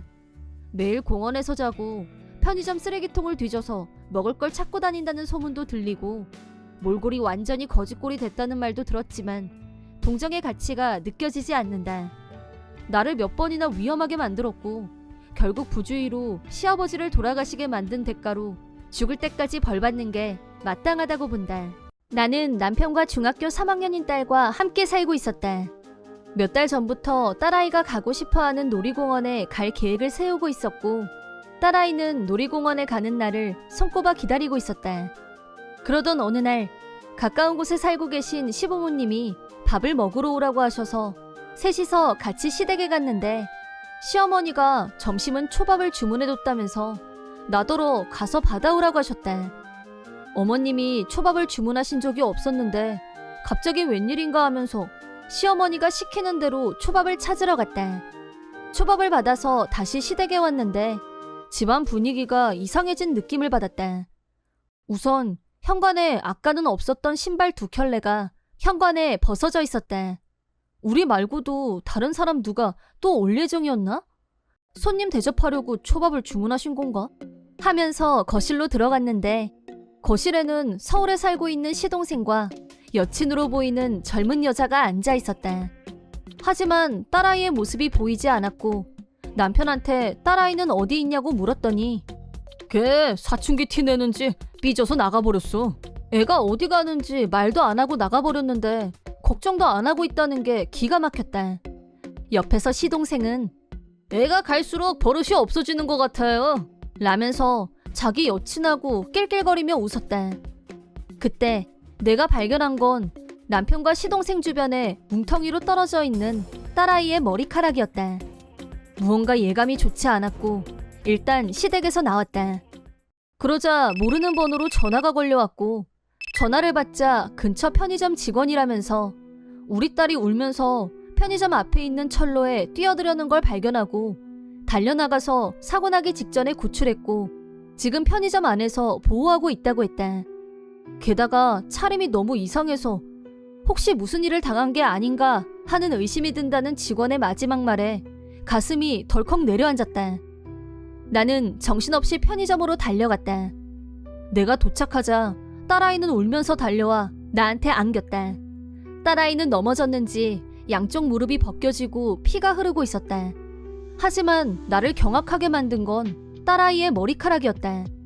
딸아이의 상징이었던 찰랑찰랑 허리까지 내려오는 까만 생머리가 싹둑 잘려나가서 갓난이 머리가 되어 있었다. 귀 쪽은 남자애들처럼 이발기로 밀어버린 흔적이 보였다. 이게 어떻게 된 일이냐고 묻자 딸아이는 시동생과 그 여친이 한 짓이라고 했다. 시동생은 딸아이 머리를 만지면서 머리를 잘라주겠다고 했고 딸아이는 싫다고 했지만 억지로 앉힌 후 남편까지 시동생에게 가담해서 붙잡았고 마치 장난감을 가지고 놀듯이 마구 가위질을 해댔다는 거였다. 머리에 피가 솟구쳐 오르는 분노를 간신히 억누르면서 일단은 딸아이를 무사히 보호해주신 편의점 점원분께 인사를 드렸다. 그러자 편의점 점원은 돈은 자기가 나중에 계산하겠다면서 딸아이에게 반창고와 구급약을 챙겨주셨고 이걸로 우선 응급처치를 하라며 마지막까지 따뜻하게 배려해주셨다. 가까운 공원에서 무릎에 약을 발라준 후 시댁으로 다시 갔다. 현관문을 벌컥 열고 뚜벅뚜벅 걸어가서 시동생 멱살을 움켜잡았다.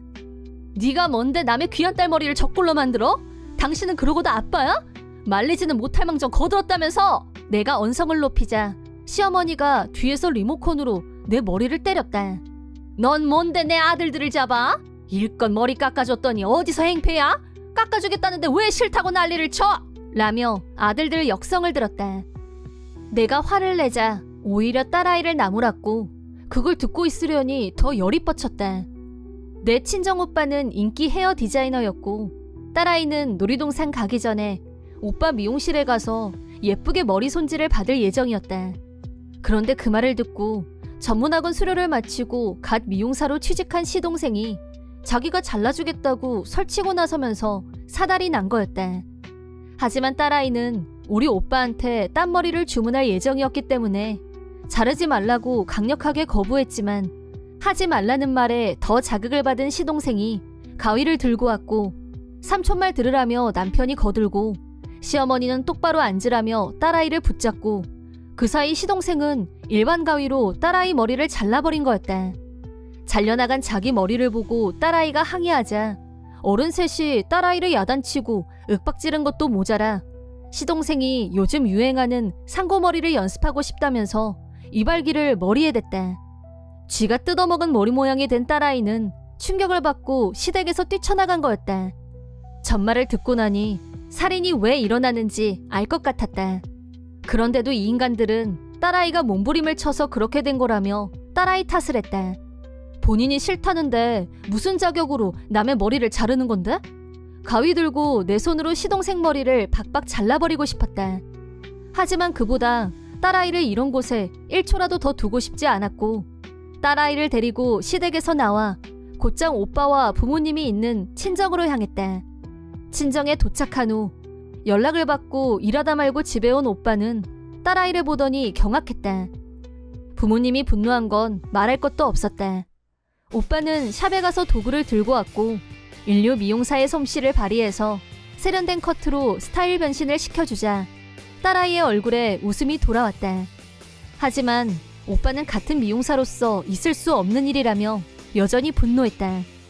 사안의 심각성을 1도 파악 못하는 남편은 자기 동생이 호의를 베푸려고 한 건데 네가 뭔데 내 동생 멱살을 잡고 우리 엄마한테 화를 내냐며 내가 너를 그냥 둘 것 같냐면서 라인으로 나한테 마구 퍼부어댔다.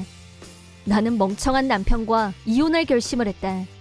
남편은 같이 놀이동산 가기로 한 것도 내가 난동을 부리고 뛰쳐나갔기 때문에 자기는 자기 식구들과 놀러 가겠다고 하길래 차라리 잘 됐으니까 잘 다녀오라고 했다. 내가 이혼하겠다고 하자 가족 모두 이견이 없었다. 아버지는 지인들을 통해서 변호사를 소개해 주셨다. 나는 남편이 시댁 식구들과 여행을 간 사이에 집에 갔다. 남편은 자기가 없을 때 내가 올 걸 알았는지 테이블 위에 편지가 놓여 있었다. 그 편지를 읽는 순간 다시 머리에 피가 솟구치는 기분이 들었다. 일단 첫 번째는 이번 사건의 피해자인 딸아이를 거론하며 버릇을 단단히 고쳐주라는 것과 두 번째는 이 집에 다시 들어오고 싶으면 시댁에 와서 무릎을 꿇고 정중히 사과하라는 거였다. 내가 왜? 끓어오르는 분노를 억누르고 필요한 짐들을 재빠르게 챙기기 시작했다. 그러다 싱크대 하수구에서 내가 할머니로부터 물려받은 반지가 버려져 있는 걸 발견했다. 이혼을 결심한 순간 남편한테 미련은 1도 없었지만 분노와 증오심은 몇 배로 증가했다. 나는 아버지 도움을 받아 결혼 전부터 내가 쓰고 있었고 결혼하고 살림을 합치면서 가지고 와서 지금까지 쓰고 있던 냉장고, 세탁기, 청소기, 에어컨까지 싹 다 정리해서 친정으로 들고 와버렸다. 짐 정리가 끝난 후 다음은 아동 상담소 직원과 면담을 신청했다.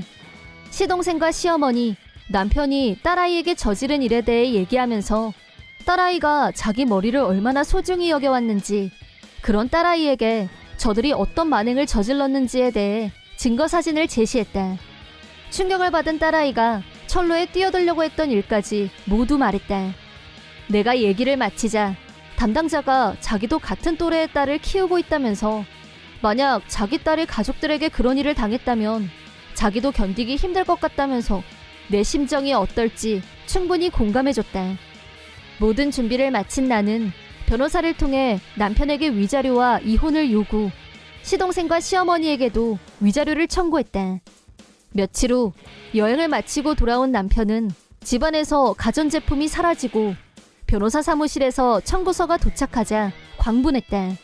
시댁에서도 누구더러 위자료를 내라는 거냐며 흥분했지만 아동 상담소 담당자가 이런 행위도 아동학대에 해당한다면서 경찰에 신고했다. 그날 가담했던 사람들이 모두 체포되면서 전과자가 될 위기에 처했다.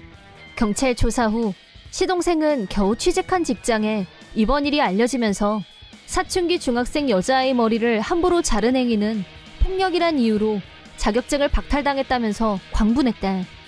공범자인 시동생 여친 역시 이런 인간 말종은 자식도 아니라며 집에서 쫓겨났다고 한다. 동네에 이 일이 알려진 후 시어머니에게 가장 두려운 것은 사람들의 눈총이었다. 최근에는 밖에도 제대로 못 나가고 있는 형편이라고 한다. 한편 남편은 자기 딸 머리를 함부로 자르고 충격받은 딸아이가 자살하려고 철로에 뛰어들었다는 사실이 회사에 알려진 후 그것 때문에 아동학대로 신고당했다는 사실이 드러나자 비도덕적이란 이유로 회사에서 해고 처분을 당했다.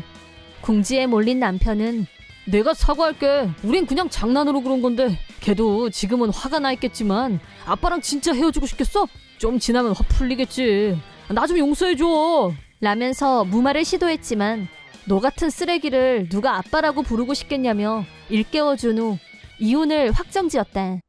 여전히 현실 파악 못하는 남편은 머리 좀 자른 걸 가지고 왜 이 사달이 나냐며 발광했지만 여자의 머리를 그 모양으로 만들어 놓고 머리 좀 자른 거라니 여전히 정신을 못 차리고 있다. 이런 인간들은 극한 지옥 맛을 봐야 정신을 차리지 않을까 싶다. 그 후 나는 남편과 시댁에게 위자료를 철저하게 받아냈다. 현재 네 사람에게 남은 건 빚뿐이지만 모든 건 자업자득이고 원망하고 싶으면 자신에게 하라고 충고해주고 싶다. 나는 두 번 다시 그런 쓰레기들과 딸아이를 만나게 하지 않을 생각이다. 내 이름은 진지한 33살의 회사원이다. 아내 한진자는 32살의 전업주부. 결혼 2년 차이지만 아이는 아직이었다.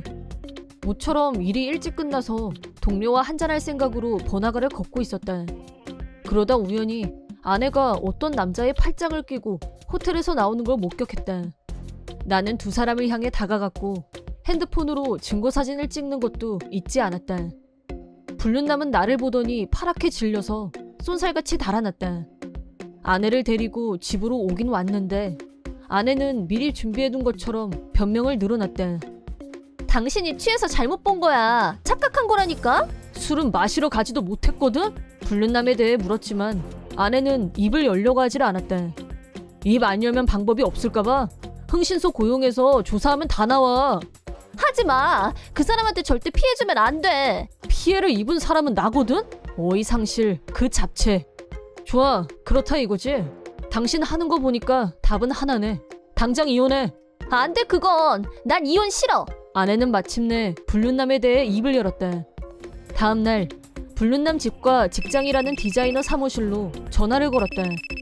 하지만 불륜남을 찾을 수 없었다. 부모님이 돌아가셔서 당분간 회사에 못 나온다는 연락만 있었다고 했다. 갑자기 불륜남 부모님이 돌아가신 모양인데 100% 거짓말이 뻔했다. 아내의 지인관계를 바탕으로 불륜남에 대한 정보를 수집한 결과 불륜남의 본가를 찾아냈다. 놈의 본가로 찾아갔더니 두 어르신은 멀쩡히 살아계셨다. 내가 사정을 얘기하자 두 분은 허리를 낮추고 사과하셨다.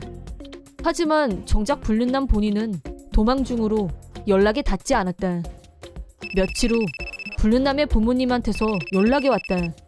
놈이 돈을 빌려달라며 집에 왔다는 거였다. 나는 전화를 바꿔달라고 했고 녹음기 버튼을 눌렀다. 뭐야, 너 누구야? 네가 불륜한 여자의 남편이다. 그래서 너 내 뒷조사하고 다니냐? 부모님 집까지 찾아오고? 도망 다니는 사람이 할 소리는 아니지. 누가 도망을 다녀? 똥이 더러워서 피하지 무서워서 피하냐? 그렇게 쪼잔하니까 여자가 바람 피우는 거야. 불륜관계 인정하셨네. 위자료 청구하겠습니다. 내가 나이든 아줌마 만족시키느라고 하루 이틀 고생한 게 아니야. 위자료 받을 사람은 나야. 전화로 떠들지 말고 당장 여기로 오던가. 좋죠. 그럼 변호사하고 같이 그쪽으로 가죠. 소송 문제도 피할 수 없을 것 같아서 증거도 확보했으니까. 뭐 변호사? 증거? 죄송합니다. 불륜남은 바로 납작 엎드렸다. 큰 소리 친 건 다 허세였던 듯. 제가 부인하고 호텔에 간 건 딱 한 번이었고 그만 잠깐 실수로. 불륜남이 궁색한 변명을 늘어놓길래 나는 말을 끊었다. 방금 전에는 나이든 아줌마 만족시키느라고 하루 이틀 고생한 게 아니라고 하셨는데요. 한 번 하고 하루 이틀은 모순되는 표현 아닌가? 저는 그런 말 안 했어요. 잘못 들으신 거겠죠. 죄송한데 이 전화 녹음되고 있습니다. 그런 말을 했을 수도 있는데 잘못 말한 거예요. 아내는 모든 사실을 털어놨습니다. 증거도 있고요. 그쪽 부모님도 저를 동정하시던데요. 이 판이 누구한테 유리한지 이해가 됩니까? 거짓말로 무마하려고 하면 본인한테 더 불리해질 뿐입니다. 죄송합니다. 좋습니다. 변호사하고 찾아갈 테니까 시간은 언제 가져오세요? 아까는 그냥 해본 말이에요. 여기로 오실 필요까지는 없는 걸로. 부인하고는 완전히 연락 끊을 거고요. 두 번 다시 안 만날 겁니다. 용서해 주십시오. 용서를 어떻게 그냥 하겠습니까? 시간 말씀하세요. 그럼 오늘은 말고 내일이면 될 것 같은데. 네, 그렇게 하죠. 내일 부모님 댁으로 찾아가죠. 오라고 한 건 그쪽이니까 이번에는 도망가지 말고 기다리시기 바랍니다. 저는 오시라고 한 게 아닌데 알고 보면 오해도 많고 그러니까 아버님 바꿔주세요. 네, 알겠습니다. 불륜남 부친에게 내일 변호사와 같이 찾아갈 테니 절대 도망치지 못하게 감시해달라 라고 부탁드렸다. 대체 이런 남자 어디가 좋아서 바람을. 불륜남은 가당치도 않은 허세를 부리고 뻔한 거짓말로 나를 속이려고 했다. 가볍게 그지 없는 놈이다. 내가 빈틈없이 대응하자 금세 겁을 먹고 작아져서 비굴하게 구는 모습도 정말 없어 보였다. 이혼 전 확인해둘 필요가 있을 것 같아서 통장을 확인했다. 불륜남의 행방을 찾는데 주력한 나머지 미처 확인을 못했었는데 집을 짓기 위해 모아뒀던 돈의 상당 액수가 이미 없어진 상태였다. 몇 달 전부터 적게는 한 달에 100만 원, 많게는 200만 원씩 인출한 흔적이 있었다. 나 모르게 아내가 쓴 돈이 분명했다. 이혼은 기정사실이고 위자료까지 다 받아내겠어. 나는 아내를 다시 추궁했다. 집 지으려고 모아둔 돈 많이 줄어들었던데 이거에 대해서 할 말 없어? 아내는 못 들은 척 짜증이 난 얼굴로 텔레비전에 시선을 고정시킨 채 또 입을 다물었다. 내가 몇 번에 걸쳐서 큰 소리로 묻자 겨우 입을 열었다. 내가 어떻게 알아? 도둑이 훔쳐갔나 보지. 얼토당토 안 하는 말로 대답을 피했다. 내일 불륜남 본가에 갈 건데 당신도 같이 갈 거야. 위자료 얘기할 거니까 그렇게 알아. 너무해. 그 사람한테 피해주지 말라고 했잖아. 왜 나랑 한 약속 안 지키는 건데? 나 그런 약속한 적 없어. 당신한테 불리할 땐 입 다물면서 말도 안 되는 요구할 때만 입 여는 거 안 하는 게 좋아. 그 사람은 나나 당신보다 10살이나 어리단 말이야. 어엿한 성인이고 사회인이야. 겨우 23살인데 아직 어린애랑 뭐가 달라? 어린애 같은 소리 하고 있네. 아내는 다시 입을 다물었다. 다음날 불륜남과 만나기로 약속한 날인데 불륜남 아버지한테서 아무래도 제가 잠든 시간에 몰래 도망친 것 같습니다. 라는 연락이 왔다. 불륜남이 또 도망을 친 것이다. 아내에게 이 사실을 알리자 표정이 환해지면서 여유있게 웃어 보였다. 걔는 당신하고는 달라. 행동도 빠르고 머리도 잘 돌아가거든. 그놈이 갈만한 곳 알면 말해봐. 아내는 다시 묵비권을 행사했지만 뭔가 알고 있는 게 분명했다. 나는 아내에게 불륜남과 통화했던 내용을 들려줬다. 아줌마라는 단어가 나오자 충격받은 눈치였다. 내가 이혼하자고 했을 때보다 표정이 더 일그러진 느낌이었다. 좋아하는 여자를 아줌마라고 부르진 않지 않나? 그냥 너한테 진심 아니야. 묵비권까지 행사하면서 지킬 가치는 없다는 뜻이야. 아니야. 그 사람은 나를 사랑해. 마지막 발악을 했지만 잠시 후 정보를 불기 시작했다. 불륜남은 디자인을 위해서 작업실을 갖고 있다고 했다. 작은 아파트인데 거기서 작업을 하기보다는 주로 미래를 즐기는 장소로 이용한 모양이었다. 나는 불륜남의 부모님과 변호사를 거기로 불렀고 나도 출발했다. 물론 아내도 데리고 갔다. 다들 비슷한 시간에 불륜남 작업실 앞에 모였다. 작업실에는 유선전화가 있다고 해서 그 번호로 전화를 걸었다. 불륜남 핸드폰은 아무리 걸어도 받지 않았기 때문이다. 네. 기분 나쁜 태도로 대답하는 불륜남. 나야? 나가 누구야? 나 지금 기분 안 좋으니까 대답 제대로 해. 확 날려버리는 수가 있으니까. 날려버리려면 얼굴을 봐야 되지 않겠어? 지금 좀 보자. 마누라가 네 작업실 알려줬어. 변호사랑 친히 가줄 테니까. 변호사? 너 설마 어제 통화했는데 벌써 목소리를 까먹었나? 나야 나. 네가 불륜한 여자의 남편. 내가 너하고 마누라한테 위자료 청구할 거라고 했잖아. 그 전에 얼굴도 한번 보고. 너희 부모님하고 내 마누라 그리고 변호사도 네 얼굴 보고 싶어해. 나는 얘기할 거 아무것도 없어. 전화가 끊어졌다. 아마 또 도망칠 생각이겠지. 예상은 적중했다. 작업실에서 나오려는 불륜남을 나, 불륜남 부모님, 아내가 둘러쌌다. 변호사는 조금 떨어진 곳에 있었다. 너 아줌마라고 진짜 그랬어? 나한테 사랑한다고 분명히 그랬잖아. 제일 먼저 공격에 나선 건 아내였다. 완전히 빡쳐 있었다. 불륜남도 흥분한 상태였다. 아줌마는 좀 빠지라며 질세라 대들었다. 나는 녹음을 하면서 말했다. 그럼 대화를 시작해볼까요? 더 이상의 퇴로가 없다는 걸 안 불륜남은 백기를 들었고 내가 묻는 말에도 솔직하게 대답했다. 아내 역시 변명 따위가 통하지 않는다는 걸 인지한 것 같았다. 불륜을 들키지 않고 이혼해서 재산 분여를 노렸다고 실토했다. 나는 이혼했다. 전처와의 재산 분여는 없었다. 나는 위자료로 3천만 원을 청구했다. 전처는 친정으로 갔고 집과 파트 근무를 오가며 살고 있다고 한다. 친정 부모님의 철저한 감시 속에서 말이다. 위자료를 다 갚기 전까지는 감시를 벗어나기는 어려운 상황이라고 한다. 불륜남에게도 위자료로 3천만 원을 청구했다. 일시불은 힘들다고 해서 분할을 인정해줬다. 그런데 입금이 연체되길래 연락을 해봤다. 뭐야, 너 누구야? 위압적인 말투였다. 위자료가 제 날짜에 입금이 안 됐네? 죄송합니다. 변호사하고 한 번 더 찾아가야 되나? 아니요, 괜찮습니다. 당장 입금하겠습니다. 놈은 그저 일단은 허세를 부리고 보는 타입인 걸로 인정. 우리 부부는 아이는 아직 없었고 혼자 대신 시어머니를 모시고 시댁에서 살았다. 까다로운 시어머니와 같이 사는 건 조심스러웠고 나를 마음에 들어하지 않는 게 온몸으로 느껴졌기 때문에 솔직히 독립해서 따로 살고 싶었다. 하지만 결혼 승낙 조건이 시어머니와 동거하는 거였기 때문에 결혼과 동시에 시댁에서 신혼을 시작했다. 내가 남편보다 2살 많은 게 불만이었는지 시어머니는 말끝마다 너처럼 나이 든 여자 말고 내 아들은 더 젊고 예쁜 애들이 줄을 섰을 텐데 라고 한탄했다.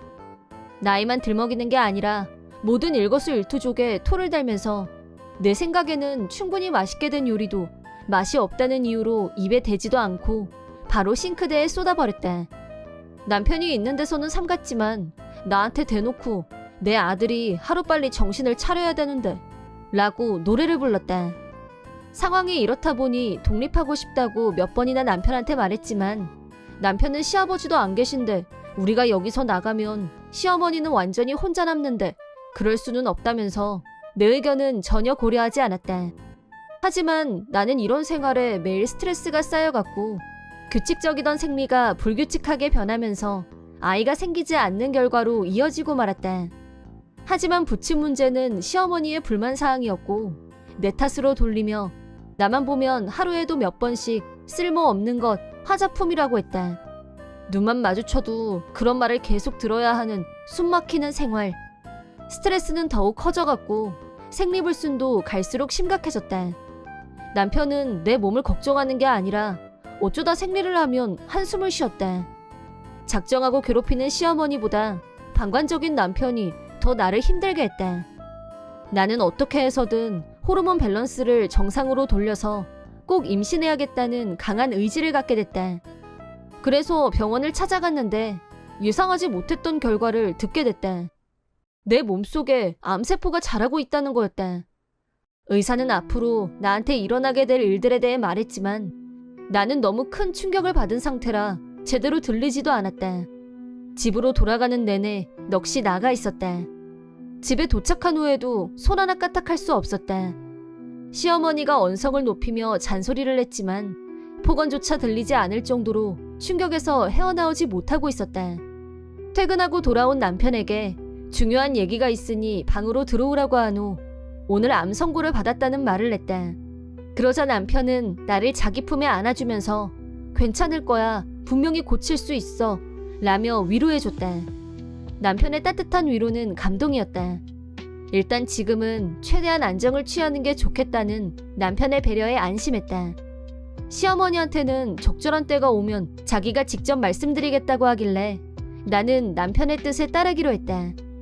처음 암이라는 말을 들었을 때는 모든 게 끝이라는 생각이 들었지만 남편이 옆에 있어준다면 같이 힘을 합쳐서 기적을 바랄 수도 있지 않을까 하는 기대를 갖게 됐다. 하지만 그리고 며칠 후 저녁 준비를 하려는데 조미료가 부족했고 가까운 슈퍼에 가서 장을 봐왔다. 집에 들어오자 거실에서 남편과 시어머니가 얘기하는 소리가 들려왔다. 두 사람의 대화 내용은 경악 그 자체였다. 엄마 며느리 암이래. 얼마 못 산다는데 내가 걔 앞으로 2억짜리 보험 든 거 알지? 우리 좀 있으면 대박 터져. 그게 진짜니? 곰도 구르는 재주는 있다더니 걔가 쓸모 있는 날이 다 오네. 말이 나왔으니 말인데 내 친구 딸이 네 얘기를 하더래. 너무 괜찮아 보인다고. 나이도 25이고 쟤 죽으면 재혼하면 딱 좋겠다. 시어머니의 말에 남편은 손뼉을 치면서 엄마 최고야 라며 웃고 좋아했다. 바로 며칠 전 나를 걱정하고 위로하면서 둘이서 같이 힘내자고 했던 남편은 대체 무엇이었을까? 남편의 본성을 알게 되자 눈물이 저절로 흘러나왔지만 절대 용서 불가, 분노가 폭발했다. 나는 두 사람이 바라는 대로 죽어주리라 마음먹었다. 그리고 다시 일주일 후 내가 병원에서 검사를 받고 오자 남편은 다시 내 앞에서 나를 걱정하는 척 어떻게 됐어? 병원에서 뭐 더 자세한 얘기 들은 거 없어? 라고 묻길래 남편이 듣고 싶어 하는 대로 말해줬다. 그게 나 여명 1년이래. 그러자 남편은 웃는 얼굴을 감추려고 손으로 입을 가렸고 금세 표정을 고친 후 울먹거리면서 당신은 괜찮을 거라는 멘트를 날렸다. 아마 남편의 본성을 모르는 나였다면 울면서 감동했을 게 분명하지만 이미 본성을 안 이상 가증스러울 뿐이었다. 그 후 남편과 시어머니는 여명 1년이라는 내 말을 그대로 믿었고 나를 대하는 태도가 지금까지와는 전혀 딴판으로 변했다. 남편은 헌신적으로 나를 보살폈고 눈만 마주치면 시도 때도 없이 막말하던 시어머니는 입에서 폭언이 싹 사라졌다. 무자식 상팔자라더니 그 말이 맞네. 자식 남겨두고 가려면 더 괴로웠을 텐데 라고 위로 비슷한 말을 했지만 숨겨진 뜻은 자기가 따로 점 찍어놓은 여자랑 남편을 재혼시키려면 남편이 애딸린 호라비가 아닌 게 훨씬 일이 수월하다는 의미일 거다. 남편과 시어머니는 나한테 급 친절하게 구는 한편 돈 씀씀이가 날로 해퍼지는 경향을 보였다. 나는 그런 변화를 모르는 척하고 있었다. 남편의 가방이 명품백으로 바뀌고 시어머니는 친구들하고 여행을 가는 등 돈을 펑펑 쓰고 돌아다녔다. 빚까지 내서 돈을 쓰고 다니는 두 사람. 나는 암에 걸려서 정신이 없을 테고 아무것도 모르고 있을 거라고 생각하는 것 같았다. 그들이 바라는 대로 나는 빚이 쌓여가는 걸 모르는 사람으로 있어줬다. 남편과 시어머니는 내가 혼자 병화와 싸우는 동안 어차피 죽을 텐데 혼자 용쓰네 라며 나를 가소롭게 생각하고 있었겠지만 8개월 후 나는 완치 판정을 받아냈다. 원래부터 의사한테 여명 선고 같은 건 받지도 않았었다.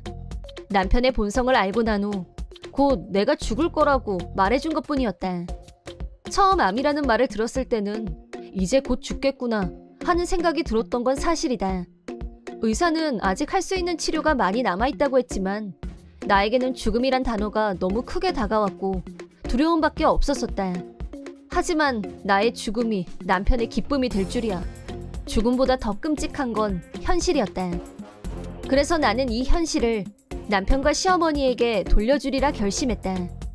여전히 남편과 시어머니는 내가 여명 1년이라고 했던 말을 철석같이 믿고 곧 가려니 표정이 갈수록 더 밝아졌다. 어느 날 저녁 두 사람이 들뜬 표정으로 시어머니 친구 딸을 만나기 위해 나란히 외출하는 걸 보고 이때다 싶어서 두 분 덕분에 그동안 힘든 치료 잘 견뎌낸 결과 완치 판정받았어요. 그러자 두 사람은 시겁했고 남편이 나한테 뭐? 완치? 너 그땐 여명 1년이라고 내가 그랬어? 의료 발전의 혜택을 받은 거지 뭐. 병원에서 나 다 나았다고 했어. 당신도 기뻐해야 되는 거 아니야? 어? 나도 기쁘지. 남편은 당황 그 잡채. 나는 부활 선언과 함께 이혼 서류를 건넸다. 그러자 남편은 응? 하며 깜짝 놀라는 반응. 빼박 불륜 증거까지 덤으로 안겨주며 마무리. 미안하게 됐어. 내가 당신 바라는 대로 죽지 않아서. 대신 이혼해줄 테니까 그 여자하고 재혼하는 건 가능해. 물론 위자료가 옵션이지만 라고 하자 두 사람은 자기들의 속셈을 내가 다 꿰뚫고 있다는 걸 눈치챘는지 오해야 지금 무슨 말을 하는지 모르겠다며 꼬리를 내렸지만 이미 선을 넘은 지 오래였다. 내가 죽을 거라고 확신한 남편은 재혼감으로 점 찍은 여자와 연일 호텔 출입 중이었다. 시어머니와 셋이서 놀러도 다니고 말이다. 그 여자는 불륜녀가 맞고 세 사람에게 각각 위자료를 청구하겠다고 하자 시어머니는 목덜미를 잡고 쓰러졌다. 남편은 그게 아니야, 내 말 좀 들어보라며 변명하려고 했지만 내가 파악한 증거가 차고 넘치는 마당에 네 말이 무슨 소용이며 내가 죽기를 바랬던 남자와는 단 1초도 같이 있고 싶지 않다는 말을 남기고 짐을 챙겨서 당당하게 시댁에서 나왔다. 그 후 남편과 시어머니의 앞길에 지옥문이 활짝 열린 건 물론이다. 시어머니 친구 딸인 여자는 명백한 남편의 불륜녀였고 위자료로 4천만 원을 청구하자 곧 죽는다, 괜찮다, 불륜 아니다, 아무 문제 없다는 두 사람의 말만 믿었었는데 이게 뭐냐며 남편을 걷어차버렸다. 하지만 그렇게 간단하게 해결될 문제가 아니어서 내부 사정이 매우 구질구질해지고 말았다.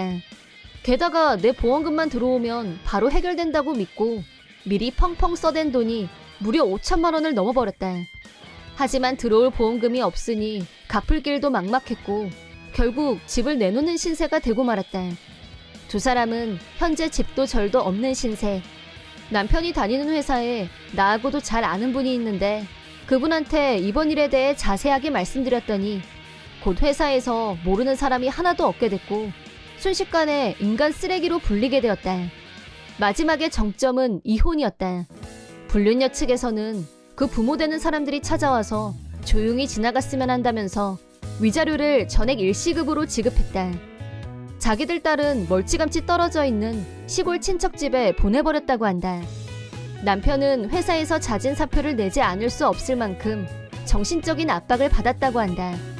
두 사람은 집도 돈도 다 잃고 역 근처나 공원을 헤매며 노숙인으로 전락한 채 목숨만 붙어 있다는데 결국 신은 있는 게 아닐까 싶다. 남의 불행, 더군다나 자기 아내의 불행을 기뻐한 자들에게 천벌이 내려졌으니 말이다. 앞으로 나는 한번 포기했던 나를 위한 인생을 다시 찾을 생각이다. 그리고 언젠가 전 남편과는 비교도 안 될 만큼 멋진 남자를 만날 수 있길 기대해본다. 내 이름은 정직한 32살의 회사원이다. 아내 한심에는 31살, 결혼 전까지는 정사원으로 일했었다. 아내는 결혼도 했으니 직업을 바꿔보고 싶다고 했고 나는 아내의 의견을 존중했다. 하지만 결혼하고 2년이 지나도록 취업하려는 의지가 없어 보였다. 결혼 전 아내는 나름 똑똑했었다. 동거 중에는 똑같이 일하고 집안일도 반반씩 하고, 그런데 막상 결혼하고 전업주부가 된 뒤로는 집안이 더 엉망이 됐고 저녁밥은 편의점 도시락, 냉동식품이 줄을 잃었다. 그러던 아내가 고등학교 동창회에 다녀오더니 갑자기 집안일을 너무 열심히 하는 거였다.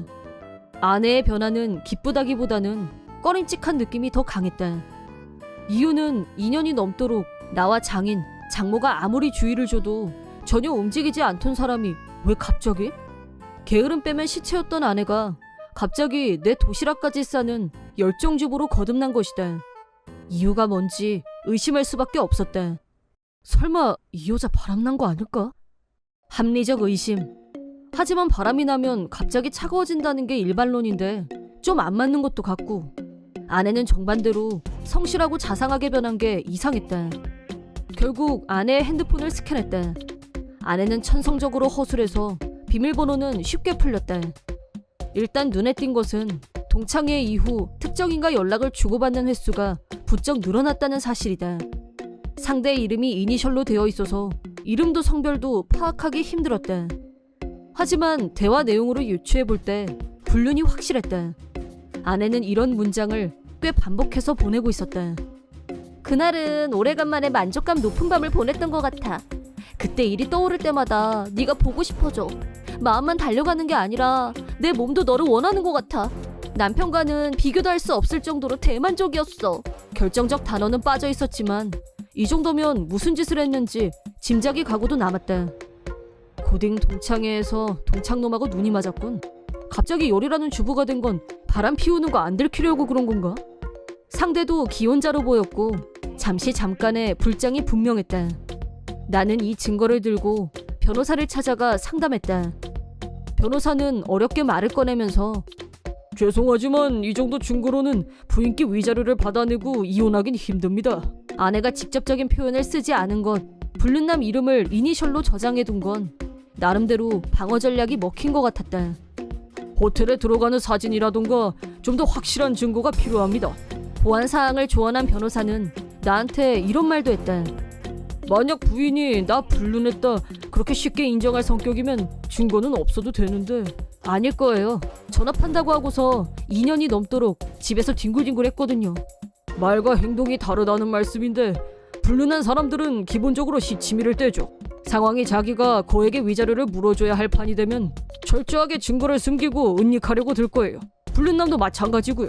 그런 의미에서도 지금 당장 소송을 하기보다는 시간을 두고 확실한 증거를 찾는 게 좋을 것 같습니다.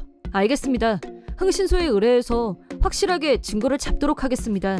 나는 아내를 자유롭게 풀어놓기로 했다. 하지만 불륜남은 아내의 고향에 있었고 여기와는 멀리 떨어져 있었다. 두 사람은 서로 입으로만 보고 싶다고 할 뿐 직접 만나지는 않았다. 그렇게 표면상으로는 아무 일 없이 2주 정도가 지나갔다. 벌써 몇 주째 나를 세우고 있던 나는 정신적으로 피로감이 쌓였다. 유일한 변화라면 두 사람의 메시지가 점점 농염하게 변해갔다는 점이었다. 그 때문에 두 사람이 분명히 다시 만날 거라는 확신이 들었다. 때가 올 거다. 반드시 증거를 확보해야 한다고 생각한 지 3주 정도. 마침내 아내가 고향에 가서 친구 좀 보고 올게. 라고 말했다. 나는 최대한 무심하게 반응했다. 저녁을 먹다가 아내가 툭 던졌을 때 긴장한 건 사실이다. 언제 갈 건데? 다음 주 화요일 1박만 하고 올 거야. 절친인데 하루 재워준대. 하필이면 화요일이었다. 내가 가장 바쁜 요일이었다. 주말에 내려가지 않는 건 만에 하나 내가 따라가겠다고 하면 일을 망칠 수 있으니까 머리를 쓴 거겠지. 동창회에서 다시 보니까 너무 반갑고 좋더라고. 다음에 또 보기로 약속하고 헤어졌거든. 그 집에 가서 자도 남편이나 애들은 괜찮대? 처음 보는 사이인데 그렇게 신세져도 돼? 그게 뭐 어때서. 괜찮아. 아마도 불륜남과 어느 호텔에서 만나기로 했겠지. 핑계거리로 만들어낸 절친에 대해서는 설정이 꼼꼼하지 못했던 모양이다. 알았어. 잘 다녀와. 잘 놀고 올게. 아내는 무사히 시험을 통과한 얼굴이었다. 죄책감 1도 없이. 나는 이혼 결심을 더 굳혔다. 아내는 가볍게 말했지만 당신 월급 진짜 쥐꼬리만 하다. 라며 틈만 나면 월급을 갖고 나를 무시했던 것도 이유 중 하나였다. 아마도 집에 돈이 없는 걸 자기가 노는 탓이 아니라 돈 못 버는 내 탓으로 하려던 거 아닐까. 전업주부 한 명도 건사하지 못하는 무능한 남편이라는 꼬리표를 붙이고 싶어하는 것처럼 들렸다. 나도 아내에게 따진 적이 있었다. 당신 재취업은 언제 할 거야? 하다못해 알바라도 할 수 있는 거 아니야? 그랬더니 아내한테서 이해하기 어려운 말을 들었다. 당신이야말로 정사원 월급이 그것밖에 안 되면 알바 하나 더 해야 되는 거 아니야? 이런 입씨름을 지난 2년간 끊임없이 되풀이하면서 누적된 피로감과 불륜이란 변수에 남은 애정마저 삭제됐다. 아내가 책정한 내 한 달 용돈은 10만 원. 월급이 적어서라는 게 이유였다. 과연 내 월급은 그 정도로 적은가? 객관적으로 그렇지 않다고 생각한다. 도저히 인정할 수 없었지만 장래 아이가 태어날 때를 대비해서라고 하면 반론할 수가 없었다. 이토록 주머니가 얇은 내가 뭉칫돈이 나가야 하는 흥신소를 찾아가는 건 상당한 결심이 필요했다. 그런데도 불구하고 나는 아내의 디데이를 알게 된 다음 날 바로 흥신소를 찾아가 의뢰했다. 아내의 예상대로 나는 화요일만큼은 절대 회사를 쉴 수가 없었다. 불륜 증거 수집은 불가피하게 흥신소에 맡길 수밖에 없었다. 흥신소는 내 기대를 저버리지 않았다. 불륜남 차 안에서 키스하는 아내와 불륜남, 호텔에 들어갔다가 나오는 장면 등 결정적인 증거를 손에 넣을 수 있게 됐다. 흥신소 보고서에는 화요일 11시에 체크인을 해서 다음날 낮 12시에 체크아웃한 걸로 나와 있었다. 24시간 이상을 호텔에서 보낸 것이다. 한 달 만에 만나서 얼마나 반가웠을까. 불륜남에 대한 신상조사도 끝났다. 아내의 고교 졸업 앨범이 상당히 도움이 됐다. 역시 놈은 아내와 동창이었고 동창회에서 만난 후 호텔로 간 게 분명했다. 아내와 불륜남은 이제 완전히 불이 붙은 것 같았다. 아내는 주 1회 고향으로 내려갔다. 증거는 엄청나게 쌓여갔다. 결국 내가 흥신소에 뿌린 돈은 500만 원이 넘었다. 한편 아내의 핸드폰을 본 바로는 불륜 당사자들은 자기들 행동이 전혀 들키지 않을 걸로 믿고 있는 눈치였다. 우리 남편 아무것도 몰라. 우리 불륜도 너무 완벽하게 잘하지 않아? 라며 완전히 자화자찬 모드에 빠져 있었다. 아내의 착각을 뒤로하고 나는 이혼을 위한 빌드업을 착실하게 진행했다. 드디어 변호사가 이혼 준비 첫 단계인 내용 증명을 아내와 불륜남에게 발송했다. 업무 중에 아내한테서 연락이 왔다. 가만히 있다가 갑자기 웬 이혼이야? 이게 말이 돼? 난데없이 이 서류는 뭔데? 나 지금 정신적 고통이 이루 말할 수 없다는 거 알아둬? 이거 다 위자료 청구할 거야. 어떻게 하면 이토록 비객관적일 수 있는지 듣고 있다가 빵 터지고 말았다. 나는 선을 그었다. 위자료 낼 사람은 너야. 이혼 서류에 사인이나 잘해놔. 아내는 히스테리 발작을 일으켰다. 도저히 말이 안 통했기 때문에 다시 변호사와 같이 얘기하기로 했다. 며칠 후 우리 집에서 나, 아내, 불륜남 그리고 변호사가 한자리에 모였다. 거기에 내가 부르지도 않았는데 장인 장모까지 올라오셨다. 아내는 자기가 불륜했다는 말은 쏙 빼고 내가 일방적으로 이혼하자고 한다는 식으로 말을 한 모양이었다. 아내와 마찬가지로 장인 장모도 히스테리를 부리면서 나한테 욕을 했다. 장인이 큰 소리치면서 너 내 딸을 버리겠다는 거야? 위자료도 10억 내놔! 아내는 지원군을 만나 기세가 등등해졌다. 아무 근거도 없이 자기들끼리 금액을 미리 정한 모양이었다. 위자료 10억을 저더러 내라고요? 한심해가 불륜을 했는데 뭐 내 딸이 불륜을 했다고? 조금 전까지 승기를 잡고 있던 아내의 얼굴이 굳어버렸다. 자기한테 상황이 유리하다고 착각하고 있었던 모양이다. 다수결로 정하는 일이라면 내가 완패했을 거다. 하지만 변호사가 나서서 증거를 제시하며 설명하자 형세가 완전히 역전됐다. 저는 10억까지는 요구 안 할 거고 파격적으로 3천만 원씩만 청구합니다. 나는 아내와 불륜남을 보며 말했다. 아내는 성질을 내며 거부했다. 전업주부가 그런 돈이 어디 있다고 달래? 내가 전업주부 하라고 했어? 네가 게으름 피운 거잖아. 네 자신을 탓해. 나는 따끔하게 한 방 날려주고 깨끗하게 이혼했다. 불륜남은 자기 아내한테 들켜서 똑같이 위자료를 3천만 원 지급하고 이혼했다고 한다. 그리하여 전처는 양쪽 위자료로 6천만 원을 내야 되는 처지가 됐다. 전처와 불륜남은 고향에서 얼굴도 못 들고 다니게 됐다. 이미 소문이 파다하게 일대를 장악해버렸기 때문이다. 전처는 장인 장모에게 손절당한 후 허름한 아파트에 살면서 위자료를 갚기 위해 마침내 알바를 시작했다고 한다. 앞으로는 고등학교 동창회가 열려도 두 사람은 두 번 다시는 갈 수 없을 것이다. 나는 부모님과 셋이서 살고 있고 부모님이 워낙 강아지를 좋아하셔서 마당에서 강아지를 키우고 있었다. 아빠는 강아지를 너무나 사랑한 나머지 앞마당을 강아지 전용으로 개축해서 마당에 있던 거추장스러운 것들을 전부 제거하고 강아지가 마음껏 뛰어놀 수 있게 만들었다. 대신 강아지가 밖으로 빠져나가지 못하게 여닫이가 가능한 철조망을 설치해서 강아지가 뛰어노는 시간에만 앞마당을 막아놨었다. 회사가 쉬는 날이면 아빠는 마당에서 강아지와 몇 시간이고 같이 놀았고 엄마도 옆에서 같이 그 시간을 즐겼다. 그런 부모님의 영향을 받아서 나도 강아지를 정말 좋아했는데 우리 가족을 힘들게 하는 사람이 있었다. 그건 바로 앞집에 사는 한심해 씨였는데 자기 차를 주차하기 위해서 매번 우리 마당에 자기 차를 한 번 넣은 다음에 주차를 했다. 노는 시간 이외에는 마당에 강아지를 묶어놨기 때문에 위험하니까 삼가달라고 말로 주의했지만 한심해 씨는 전혀 고치려고 하지 않았다. 우리 차는 마당 옆에 따로 만들어 놓은 자동차 전용 공간이 있어서 평상시에는 철조망을 치면 드나들기 귀찮아서 거의 하지 않았었는데 어쩔 수 없이 철조망을 계속 펼쳐놨다. 이러면 마당을 침범하지 않을 줄 알았는데 한심해 씨는 철조망을 자기 멋대로 걷어내고 여전히 우리 마당에 차를 넣었다가 주차를 했다. 그걸 본 부모님이 남의 집 마당에 함부로 들어오지 말라고 화를 냈지만 한심해 씨는 그거 조금 들어온 걸 갖고 뭘 그렇게 따지나? 마당이 다른 것도 아니고 라면서 전혀 반성하는 기미가 없었다. 마당에는 강아지가 있기 때문에 위험하니까 제발 그만하시라고 알아듣게 말했지만 한심해 씨는 묶어놨는데 어떠냐며 무시. 우리가 하는 말은 전혀 들으려고 하질 않았다. 경찰에 가서 말을 한 적도 있었는데 주차할 때 잠깐 침범하는 정도 아니냐며 경찰에서는 별로 대수롭게 생각하지 않았다. 서로 잘 타협하시는 게 좋지 않냐며 알아서 해결하라는 분위기였다.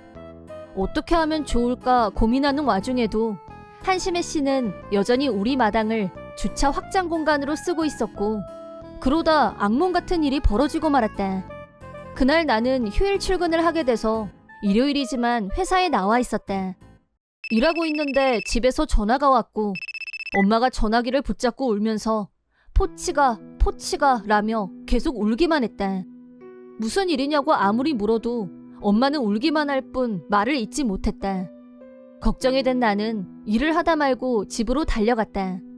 회사하고 집은 걸어서 갈 수 있을 정도로 가까웠기 때문에 차로 달리면 몇 분이면 도착할 수 있었다. 엄마는 피투성이가 된 포치를 안고 오열하고 있었다. 아빠는 한심해 씨를 향해 열변을 토하고 있었다.